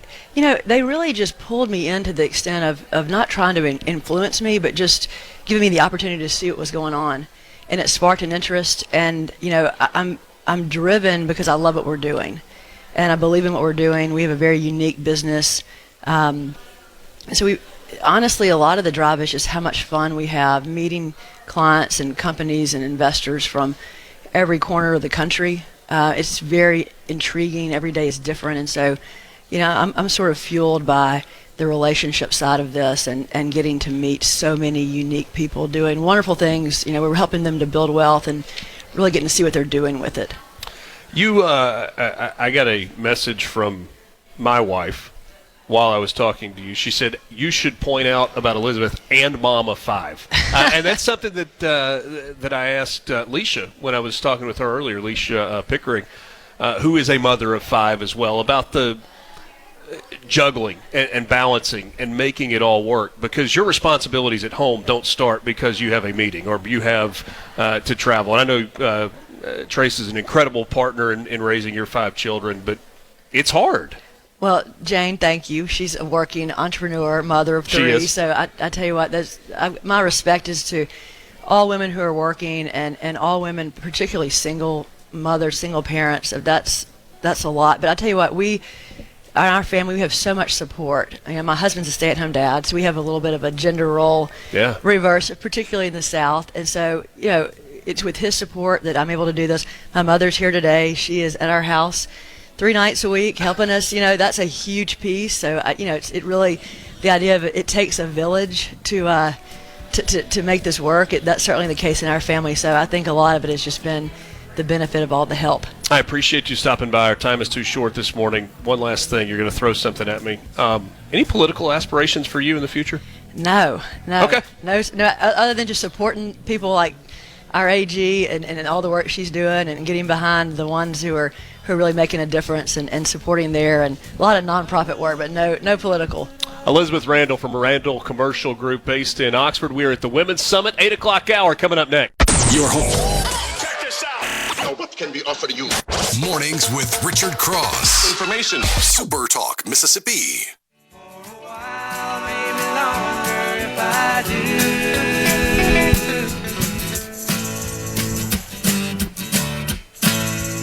Glad to be with you on this Tuesday morning. A lot of conversations with very successful women as we broadcast from the Mississippi Women's Summit. I keep adding Mississippi to that. The Women's Summit in Mississippi from the Sheraton Hotel and Conference Center here in Flowood. I had a chance to visit earlier this morning with Leisha Pickering, founder of Musee Bath, and she said before she walked away she was going to get me something for the shower because I'm a shower guy, not a bath guy. Karla is joining me now from CAC, Children's Advocacy Centers of Mississippi. But they sent this over during the break, Karla. You were laughing at me. I think you were laughing at me, not the product. Yes. Lance, are you prepared to be jealous? Yes. I have here bourbon and sandalwood shower steamers from Musee Bath Company. Fortunately, there are directions on the back. How to enjoy. Place one steamer onto the shower floor to allow water to drizzle and dampen the steamer to activate it. Turn on a hot shower. Allow it to fill with steam. Breathe in deeply and relax as essential oil aromas fill the air and bring rejuvenation to your mind and body. For a longer-lasting experience, Move the steamer to the far end of the shower so that it slowly dissolves. You know, there are lots of people that take showers to try and rid themselves of the smell of bourbon. This is a different deal, though. Bourbon and sandalwood scented. So thanks to Leisha and the folks at Musee. I look forward to trying that. Karla, good morning. Good morning. You were laughing at me for my bourbon and sandalwood shower steamer. I was. It's jealousy, though, isn't it? It is, okay. absolutely. If you want one, there are 4 in there. I'll let you take one if you'd like. We normally only get to visit once a year. And a couple of months ago, we were in Oxford for the Children's Advocacy Center remote. And the work that has happened at CAC in partnering not with just one university, but with multiple colleges and universities, community colleges across the state, it's got to be gratifying for you, because if we rewind a few years to when this was an idea as opposed to something that's in practice, it felt like a big challenge. It did. And it's amazing to see the results of the work that we've done. Just yesterday, we were in the vendor room, and I had someone come up to me and said, I just want to introduce myself. I'm a CAS graduate. I just graduated from Mississippi State with the Child Advocacy Studies, and I'm so excited to be in this work. And so to have students now coming up to us and saying how beneficial this was for them just to enter into their future career. Yeah. You work a lot in conjunction with the Attorney General's office. We had Lynn Fitch on a little while ago. We were talking about some of the issues that her office is facing on a day-to-day basis. From the perspective of her leadership and the partnership of the Attorney General's office, can you kind of speak to us about the importance of that role? Absolutely. It has been an incredible partnership. We are really grateful for the work of Lynn Fitch and the Attorney General's office. They've really taken a leadership role around the state in so many areas that impact the protection of children. Just recently, we launched the statewide protocol and back in April, and we did a press release then, and to share this work that we've been doing over the past 3 years, and it was partnership with a number of organizations, the Prosecutors Association, Public Safety, the Attorney General's Office, Child Protective Services, to change the way that we are responding to children to be more uniform across the state. So before we had 82 different protocols, one in every county, and now we have one protocol, statewide protocol that we're implementing. And under her leadership, we were able to really launch that and in a big way and set that in motion. And now we're going to be full on in October. We've been doing training with all of our multidisciplinary team members, our law enforcement, prosecutors, Child Protective Services, medical, mental health over the last couple of months, and then it will fully be implemented on October 1st. Yeah. And then, another area that we're just really excited about is the work that has come from the Attorney General's office with the leadership around human trafficking. Yeah. And recently we've received a grant from the Attorney General's office, and that's going to help support our 12th annual One Loud Voice conference in November. And Attorney General Lynn Fitch will be there to give the welcome. But it is going to be our largest conference with 58 sessions. Tell me about that event. So we really open this up for training for our frontline professionals. So we want those that are, boots on the ground, understanding the work that we're doing, the latest trends, the latest technology. So it is really our largest child abuse conference in the state. We will host approximately 600 professionals at the Beau Rivage, November 4th through the 6th. Good spot. And great spot to be, especially in November. And so we will have sessions that will gear towards nurses, school administrators, law enforcement, child protective services, child advocacy centers.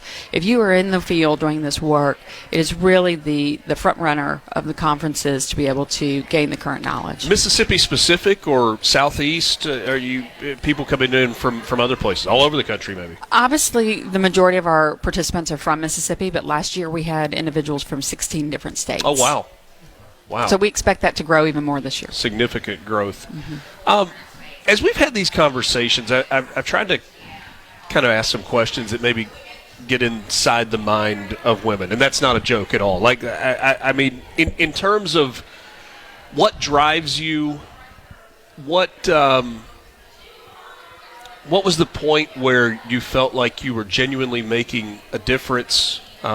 you've arrived, and the fascinating thing is with a lot of people, it's not like an I've arrived thing. It's no, I'm continuing to grow, and I'm continuing to try to help others and all that. What's that story for you? Wow. I think for me, being in this position with the Children's Advocacy Centers, it was being able to partner with other professionals that have a like-minded interest, passion, and care about doing the right thing for Mississippi. Yeah.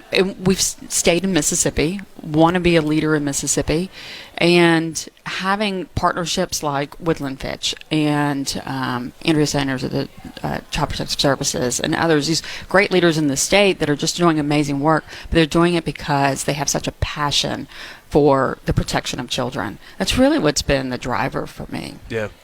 It's interesting to me. There are so many different ways you get wherever it is that you're going. And I think about the role that you're in and the position that you're in. And when we talk about successful women in Mississippi, it's easy to gravitate to somebody, this person started this business and they became successful and they've all this money, or this person holds an elected public office. But I think with your role, it's a reminder that regardless of the position you're in, there's this opportunity to make an incredible difference within your organization, within your orbit. Absolutely. And you look at just the hundreds and thousands of professionals we work with every day, men and women, that are passionate about this work, that are making a true impact on a child's life every single day. And they do it because they care. These are hard cases. They are complex cases, and individuals are in there wanting to make a difference, are passionate about the work that they do. We're really fortunate to have the individuals we do around the state. What drives you professionally? It's seeing this change. It's seeing innovation in Mississippi, things like this statewide protocol. We're one of 4 states that have done this. Yeah. And taking that lead and saying, we're not okay with status quo. We're going to make a change. And let's look at something big. We've talked about child advocacy studies. This is so unique for the country to have to have a network of child advocacy universities and colleges. Are there other states that are doing that within the college and university community? Not like we're doing it, where it is we are all coming together saying this is the right decision. Yeah. We all want to be on the same page. That's the nice thing about Mississippi, is there's so much collaboration that we're willing to work together. We have limited resources, so we got to pool them together to be able to make a change. So you look at what we've done with the 28 colleges and universities. There's no other state that has done that. It's incredible work, and always enjoy the conversations. Appreciate you coming by, and hope you have a great day. Thank you. Appreciate being here. Women's Summit. We are in Flowood today. Karla Ty, my guest, with Children's Advocacy Centers of Mississippi. You've gotten to know her over the last few years as we've talked about CAC and the CAST programs and all the great work that is happening there. We've got a timeout. We've got more guests that are coming up this morning. Before we go to break, I want to tell you about our friends at David Fisher Land Company. If you are in the market for real estate, land, whether it is recreational land, timber land, perhaps it's farming land, maybe it's investment property, David Fisher Land Company can help you. They've been in the land financing, land brokerage, land appraisal, farmland management business for over 40 years. Based in Mississippi, headquartered in Inverness, over 40 years of experience. They don't just work in Mississippi, though. Arkansas and Louisiana covered as well. With customers across the Southeast, David Fisher Land Company is the perfect choice for the property that you want or you need to sell. Find them online at davidfisherland.com. Reach out to David, Jack, or Travis. They'd love to help you with all of your land needs. Hope you'll tell them that you heard about them right here on SuperTalk Mississippi.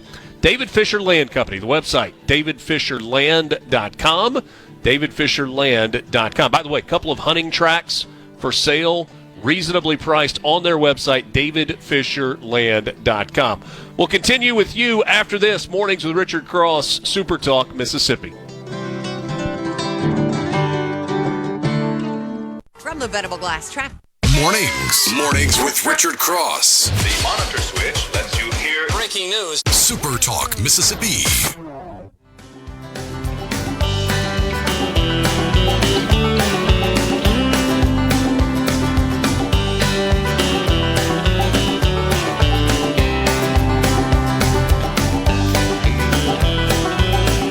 Tuesday morning, gorgeous day in the Magnolia State as we come to you from Flowood this morning. We are at the Sheraton Hotel and Conference Center and overlooking the refuge, the lazy river right outside the door. I know that on the other side of that lazy river is a golf course. I can't see it right this second, Lance, but I know it's there because I've played it before, and what a great spot. What a great spot to be in. What a great group of guests we have had this morning. It's the Women's Summit, the second time that this has happened, so it makes, after last year's inaugural event, we have the second annual Women's Summit hosted by Attorney General Lynn Fitch, and we're glad to be with you. Incredible stories this morning, stories of success, stories of perseverance, stories of taking risks and seeing that risk pay off. And part of the program this morning is fascinating. You heard from Elizabeth Randall just a little while ago. She's going to speak at 9 a.m. this morning. Her topic is building financial independence. And then they're going to follow that up at 10 o'clock with harnessing the power of financial independence. And incredibly important when you look at businesses and the success of those businesses. I am happy to welcome to you, with me, our next guests and a couple of people who have done some of these things themselves. Kathy Elgin and Anita Barnett. They are business partners with Retro Rooster, based in Holly Springs, Mississippi, where a lot of good things happen, have started. Good to be with both of you this morning. Thank you for having us. So tell me about Retro Rooster. Let's start there. Which one of you wants to go first? We opened 10 years ago, as I call it, our midlife crisis. I was in real estate and appraisals, and Kathy was a pharmacist, and we've been open 10 years as of last month. Well, I have to ask, do you still practice pharmacy, or have you given that up altogether? I don't. I left the pharmacy about 3 years ago now. I did it for the first 7 years we were open. I did part-time both. And then, fortunately, Retro Rooster kind of took off. I love it. And well, the reason I asked that question, my wife is a pharmacist, but I call her an expat pharmacist because she's kind of left it behind as well, other than New Year's Eve when she does her continuing education. That's right. keeps the license. That is our New Year's Eve tradition. And then you're going, wait, I need a live hour, and That's I can't right. find anything on New Year's Eve. That's right. Got to figure out a way to make that work. All right, so you laughed when you said our midlife crisis. Was it really that? Was it just this itch till we want to do something different? Or was there a little more method to the madness? There was a building for sale. There's a building for sale on the square that we fell in love with, and it had been vacant for a while. It's on the square in town, so it just needed some love and needed to be filled, and Lord, have we filled it. We have. So it's a lot of fun. But speaking of what Anita said, the building dates back to like the 1870s. Oh, wow. And it had been a business, a mercantile, a department store for all that I can remember. Since the 1860s. And since the yeah. So when this building went vacant, it was right on the corner of our town and across from the pharmacy that I worked at and across from her real estate office on the square. And we were just like, our town needs this. Yeah. Like, this building doesn't need to be vacant. So it's kind of emotional. I see that, and I love that. But also, on a funny note, my youngest child he graduated from high school that year in May, and I was thinking I had worked part-time in the pharmacy the whole time my children were growing up. Mm-hmm. So for me, it was like, oh, dang, do I need to go back to work full-time? Because the kids are out of the house. All of a sudden, I have a little more free time. A little more free time, right? So, do I go back and do full-time pharmacy? But then we had been talking about this building, and so we kind of were like, let's just put an offer in on the building, and they took it. And they said yes, and now we got to go.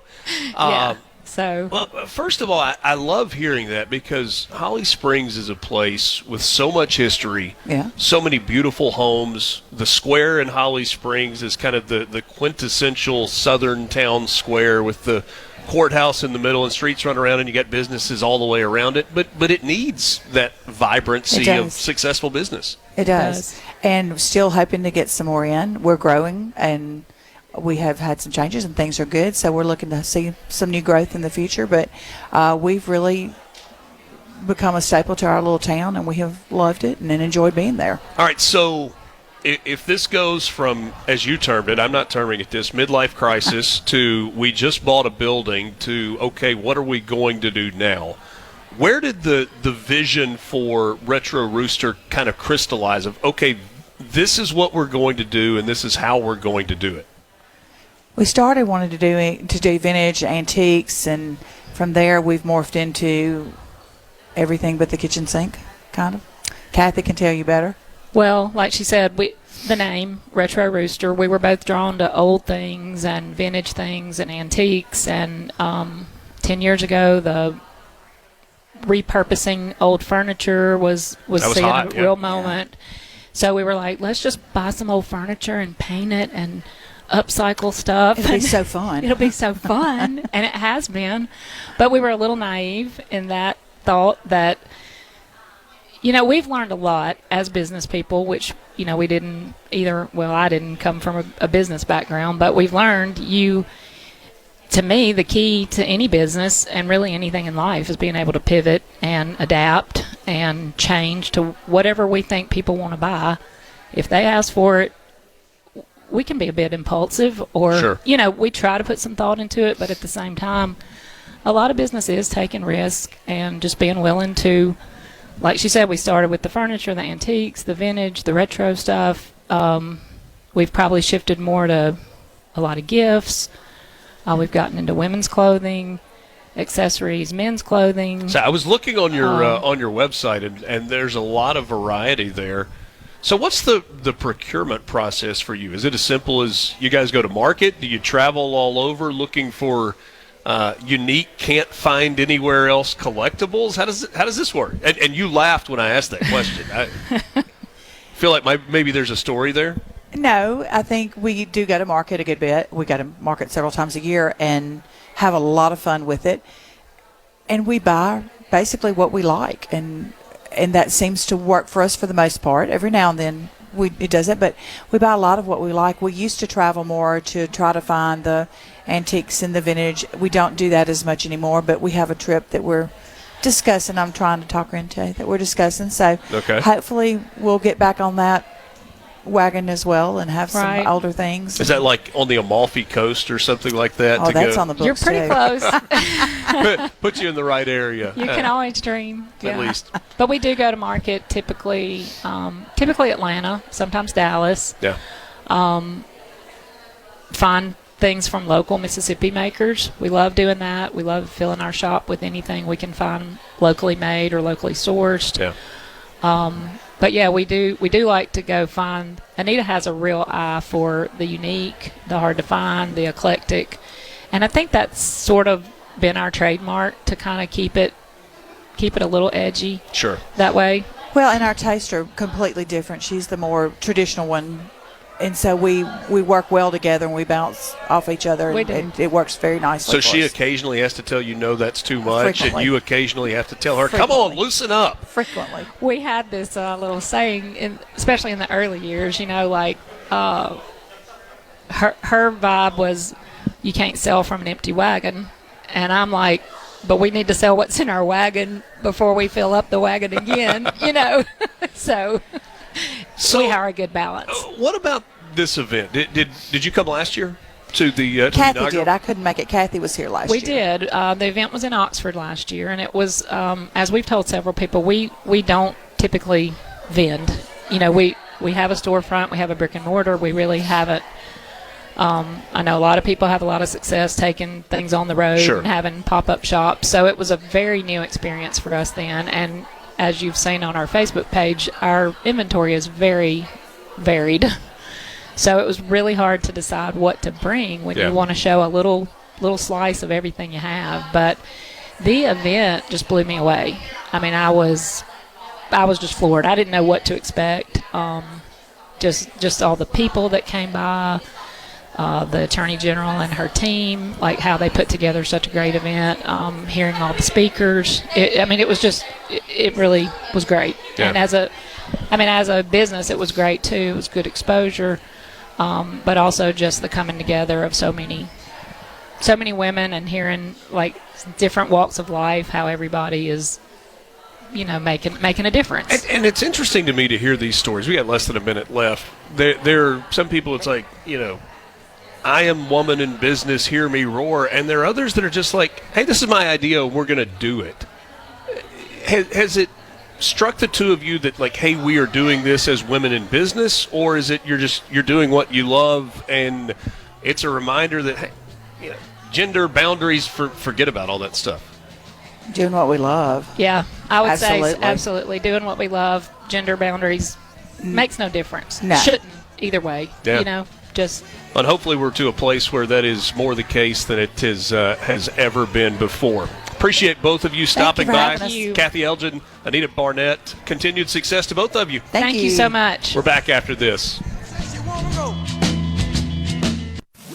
From the MRC Mornings with Richard Cross. Let's get on with the show. Check it out. Super Talk, Mississippi.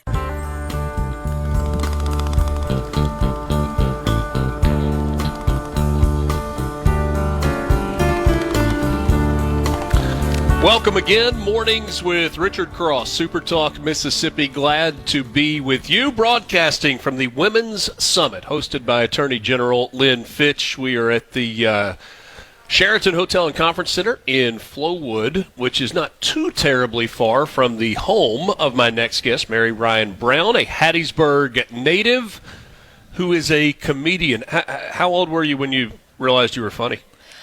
Well, I'm an oldest daughter who gets a lot of attention from her parents, so I never believed I wasn't funny. I mean, my issue, a lot of comedians were neglected as children. I was loved too much and believed in too much, so that's why I'm here. So you performed last night. This kind of got started with the cocktail reception and Chapel Hart, and you were on stage last night. What was the vibe for this with 600 women coming in? It was incredible. It was the girls' room. It felt like sorority rush bid day, but for women who were possibly in perimenopause. It was fantastic. There was so much love in the room, so much excitement. Like, I kind of knew going on stage, these women they're gonna support me through this set. Like, it just felt really empowering. I mean, I know that's a buzzword for this conference, but I felt empowered, and it was really fun. So walk me through the journey of being a comedian. Okay. And like, how does it go from my friends laugh at my jokes to I want to be on stage, give me a microphone, to I'm actually good at this, and scripting and coming up with ideas for new jokes? Do you have to work hard at it? Is it like I realized that that was perhaps the worst interview question in the history of the world, because there were like 17 questions in a row, but it's like I'm so curious about the process. Oh, well, thank you so much. And that's going to give me more leeway to talk about myself, which is my favorite subject. So I can only really speak for myself because everybody's journey in comedy is so different. Mm-hmm. For me, I grew up a huge fan of comedy. I come from a funny family. My parents exposed me to a lot of like 90s and 2000s SNL when I was young. Okay. And then back when SNL was funny. We all say that. In the 2010s, we were saying, oh, back when SNL was funny in the 90s. Now we look back and we watch Kristen Wiig and Fred Armisen and Will Forte in the 2010s, and we say, oh, back when SNL was funny. Sometimes SNL is only funny in hindsight. And I'm sorry I got a little aggressive with you there. That's fair. That's fair. I think... Just take me back to Chris Farley. Yes. Oh, and I mean, he's evergreen. He's truly evergreen. But I think 5 years from now, we'll see the sort of retrospective humor in what they're doing now. Okay. I think. But anyway, I grew up on SNL. My best friend in the world, we watched The Amanda Show as children. I don't know if you're familiar with that. Nope. It was like SNL for children. Okay. It was Amanda Bynes. It was her own little variety and sketch show. Gotcha. And so we grew up on that. And then I was on the speech and debate team in high school. So you could not shut me up. I mean, every weekend I was in a tailored suit from Talbot's, pantyhose and heels as a middle schooler and high schooler. Is that what you wore last night? A variation of it, yes. Okay. Minus the pantyhose, I had on a sharp blazer. Okay, I came to do business, and so love it.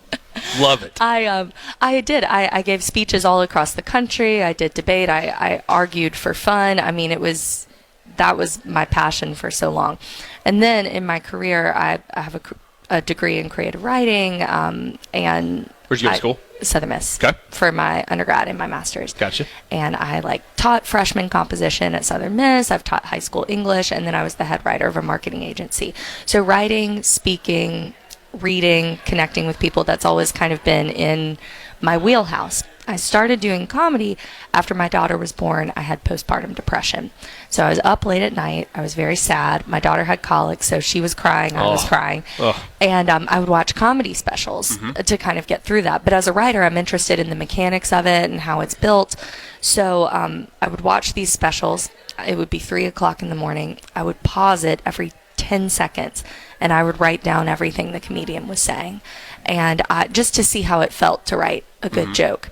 And often when you're starting in your craft, you start with imitation, and I would write down where all the pauses were and just kind of see how different comedians that I admired built these specials.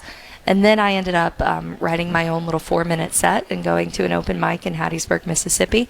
And I have not stopped since then. Okay, so you do open mic night. I do. There are all these different stories of what those are like. The singer that nobody knows about and they're terrified and then they stand up there. But you've been behind a microphone, to your point, for a long time. Yes. Was it intimidating? Yes, it's very intimidating because there's a difference between speaking to persuade or speaking to inform and then speaking to make people laugh. Yeah. It's the stakes are pretty high. And I'll tell you about my first open mic comedy experience. I was so nervous. I had been 3 times before just to watch. Okay. And then I decided, okay, tonight's the night. Is that a good crowd or a tough crowd? It's a tough crowd in Hattiesburg, I think, because Hattiesburg's primarily a college town. So that crowd is mostly college kids who are iPad kids. So you're competing with their phones for their attention, which is good. It's good to have a tough crowd. It builds character. But my first night at open mic, I have my little set ready. I walk in, but you've got to remember, I've lived in Hattiesburg my whole life. I walk in, who do I see? My college boyfriend's parents. They're sitting right there in the front row. And I'm like, okay. Did they know that you're performing? No, nobody knew. My husband told me we're going to go to this open mic. If it goes badly, we will never speak of it again. We were scared. The stakes felt high. I don't know. And so I get up to the mic and I'm like, okay, I can either acknowledge this or not. And I'm kind of a... So are you rewriting a set in your head? I rewrote it in my head. And the first joke I ever told on the mic was, I love living in Hattiesburg because you always run into people you know. For example, I walk in here tonight to do comedy for the first time. Here are my college boyfriend's parents. And then I said their names, and I said, I am so sorry for all the scenes I caused in your driveway. And that was the first joke I ever told. Did they handle it well? Oh, yes. We're cool. They've come to my shows since then. I mean, they're lovely people. They're all lovely people. And so, we were cool. But that was the first joke I ever told. So I kind of got lucky. Sometimes a challenge or an obstacle ends up being a gift, right? So, all right, not every joke lands. Not every joke lands. Even last night, there were some that didn't land. So when you bomb one, do you acknowledge it? Sometimes, yes, you have to. Okay. You have to. I was playing recently in an art gallery on White Linen Night in New Orleans, which I don't know if you've ever been to White Linen Night. I have not. Okay, it's like a big art walk, and it's all the art galleries are open. People are coming in and out. It's very loud. There's a lot of Chardonnay involved. It's sweaty. Not the best place to be speaking uninterrupted, and yet there I was speaking in the front of the gallery, and nobody was listening to me. And so what do you do in that moment? I mean, I acknowledged it. I was like, this isn't the most desperate thing I've ever done. And then I just started talking about other desperate things I've done for attention. So politics is like the low-hanging fruit answer. Yes. Where do you get your material? Not politics. In fact, really? No. Now, I wrote a couple of political jokes for last night because I try to really fit. There's the Attorney General. Oh, my gosh, I love her suit. Isn't she great? She's high. I love your suit. It's another winner. She doesn't miss. She doesn't miss. she doesn't miss. She's figured out her color palette, and she is working within it. She wore a hot pink suit last night. When I saw her in that suit before the show, I was like, okay, it's going to be a fun night. But anyway, I don't really write political jokes, but I did last night because I try to be, on brand for whomever I'm performing for. Mary Ryan Brown, if you see her name on a marquee, you may want to check this out. She is a comedian from Hattiesburg, and I think she's about to roll out a couple of political jokes for us. Maybe. Oh, yeah. Do you want me to? Yeah. Okay, great. Lance, yes, right? No, I'm in, baby. Come on. Okay. Okay. I'll just do what I did last night. So I'll reheat the leftovers, and they're never as good as when they're fresh. But except for dressing. You're so right. Dressing and spaghetti, but yeah, spaghetti's better the second time. It is. It's something about that Tupperware. But anyway. So last night I said this is a beautiful event. When women throw a party, we go all out. We want people to feel seen. We want people to feel loved. We want people to be afraid of how perfect we are. We want people to look at our flower arrangements and ask us how much Adderall we're on. And only Attorney General Lynn Fitch could have thrown this beautiful party. Look at these flowers. Look at this buffet.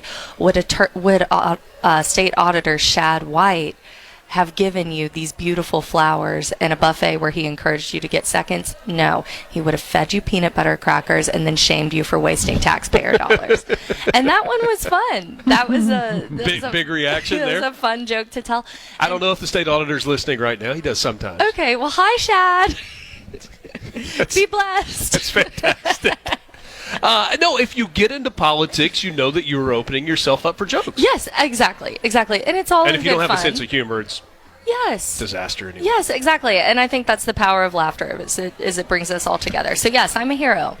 30 seconds. Being a comedian as a woman, easier than it's ever been, harder than it's ever been, somewhere in between? I think easier than it's ever been. I think make a lane for yourself. Don't take no for an answer. Work really insanely hard, and hold your head high, sister. That's what I think. There you go. Mary Ryan Brown Thank visiting you so with much, us this Richard. morning. Thanks for stopping by. Thank you for having me. Mornings with Richard Cross, Super Talk, Mississippi. We will wrap it up. Coming up with you next, and I probably won't be as funny as Mary Ryan.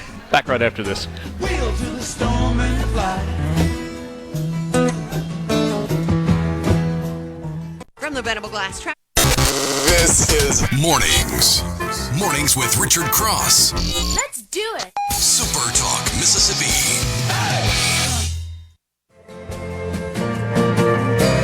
Small wheel turn on a fire.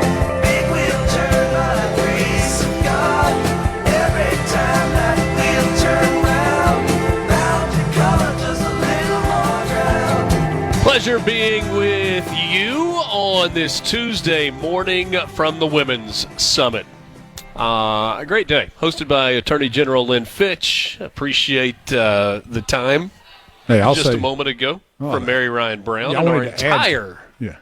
I wanted to add to it because, yes, she was right about the auditor. He and I, we grabbed lunch a few months ago at a buffet, and I went back 3 times, and he ate once. And I was like, man, you already paid for the return. He's like, oh, I'm good. So, yeah, she was exactly right there. Yeah, that's good stuff. I actually, she sat here for a couple of minutes after we finished up the conversation, and one of the things that I said I wanted to ask her and we didn't get to was about the writing process, and she was like, I am no fun away from the stage. I'm like, really? And she said she will sit down to write, so she'll write jokes, record them into her phone, listen back to them, take notes on what she thinks works and what she thinks doesn't work, will perform them once she has listened to them like 50 times and kind of committed them to memory, go back and watch the video, a spreadsheet of what hit, what didn't, why, how she can get better. As she said, it's just a constant process, a grind. And I asked her if all comedians were like that, and she's like, no. Yes, no. It's just a mix. She said Jerry Seinfeld has a reputation of not really being a very fun person to be around. He's very regimented in what he does and how he does it, whereas Heather McMahon, you probably know her, is, my words, not Mary Ryan's, but she's pretty wide open. And she said, it's just kind of a personality thing, and the way she goes about her business and trying to be a mom as well and balance all of that. So really cool stuff. I just bounce all my comedy off of you, so. Yeah, so when I don't respond to a series of text messages, does that discourage you in the future, or do you just keep on plugging? I don't know. Sometimes it's discouraging, but, I just try to keep my chin up and keep working, baby. Well, you sent me quite the I was driving, so I didn't read them in real time. Yeah, of course. I'm trying to do better. Dexter says, stay alive, don't text and drive. Yeah. You got to get that transcribing thing where it talks to you in my voice. So like 12 messages in a row, and all of them were long messages, and it was like Sunday night before I went back and read them, and I was like, okay, what was going on in Lance's head that caused him to go down this road? I had about 3 paths I was going down, so which was made it a little bit confusing 24 hours later to read. Also, it's like brain an works, NIL conversation, of course. And we had European sales, politics, European politics, sales, and NIL. So yeah, it was there was a lot going on in my brain that day. I was decompressing and getting it all out, Richard. Yeah, I hear you. I had to clear the cachet, It feels like it is fitting for the conversation of this day. All about women that are working hard, that are succeeding, that are being fantastic. If you know anything about SuperTalk Mississippi, you know that our president and CEO is a woman who has just steady Kim Dillon. She's a great boss, and she is an inspiration. Steve Davenport brought her on a long time ago within our company. Her role has grown over time to the point that she's the boss. And Ashley Fortenberry came through a little while ago, our director of HR and in-house legal counsel, and resident New Orleans Saints fan, even bigger than Michael Borky. But there are a lot of women that work in our company, including Alex, who is she keeps us kind of all on the straight and narrow. And I hesitate to say this at the risk of it sounding condescending, and it's just not at all how I mean it. But if you are a woman doing your thing, 1, congratulations. 2, keep it up. 3, don't let anybody tell you what you can't do. And I'm saying that in terms of, please understand, this is from the perspective of, I have a strong, brilliant, wonderful wife who has been willing to take chances and take risks, and I have seen her success, and I could not be any prouder of her. And I have 2 daughters. We have 3 kids, 2 daughters, who I want them to have everything. I want to give them everything, but I want them to know that they can go out and take whatever they want as well. And so it's been an honor for me to be here today. There are not a lot of dudes here. There just aren't. It has been 600 women, and there are a few of us fellas that are hanging around, and so it has been a thrill for me to be here today. It's been an honor to be here. I watch with great admiration the work that Attorney General Lynn Fitch has done and is doing. This was her brainchild. This is the second event, growing by about 50% year over year, and I would anticipate more growth a year from now. So thank you for having us at the Women's Summit here in Flowood. We'll be back at it tomorrow morning, and we look forward to that. Hey, Alex, you were texting me about an interview yesterday. Did we get that scheduled? Okay, we're working on it. We are efforting Scott Colomb to join us, who has announced himself as a candidate for U.S. Senate. It's going to happen. We're still working on the time. Thanks for being with us. We're out of time. For Lance, Alex, Houston, I'm Richard. Have a great day. A SuperTalk Mississippi media production.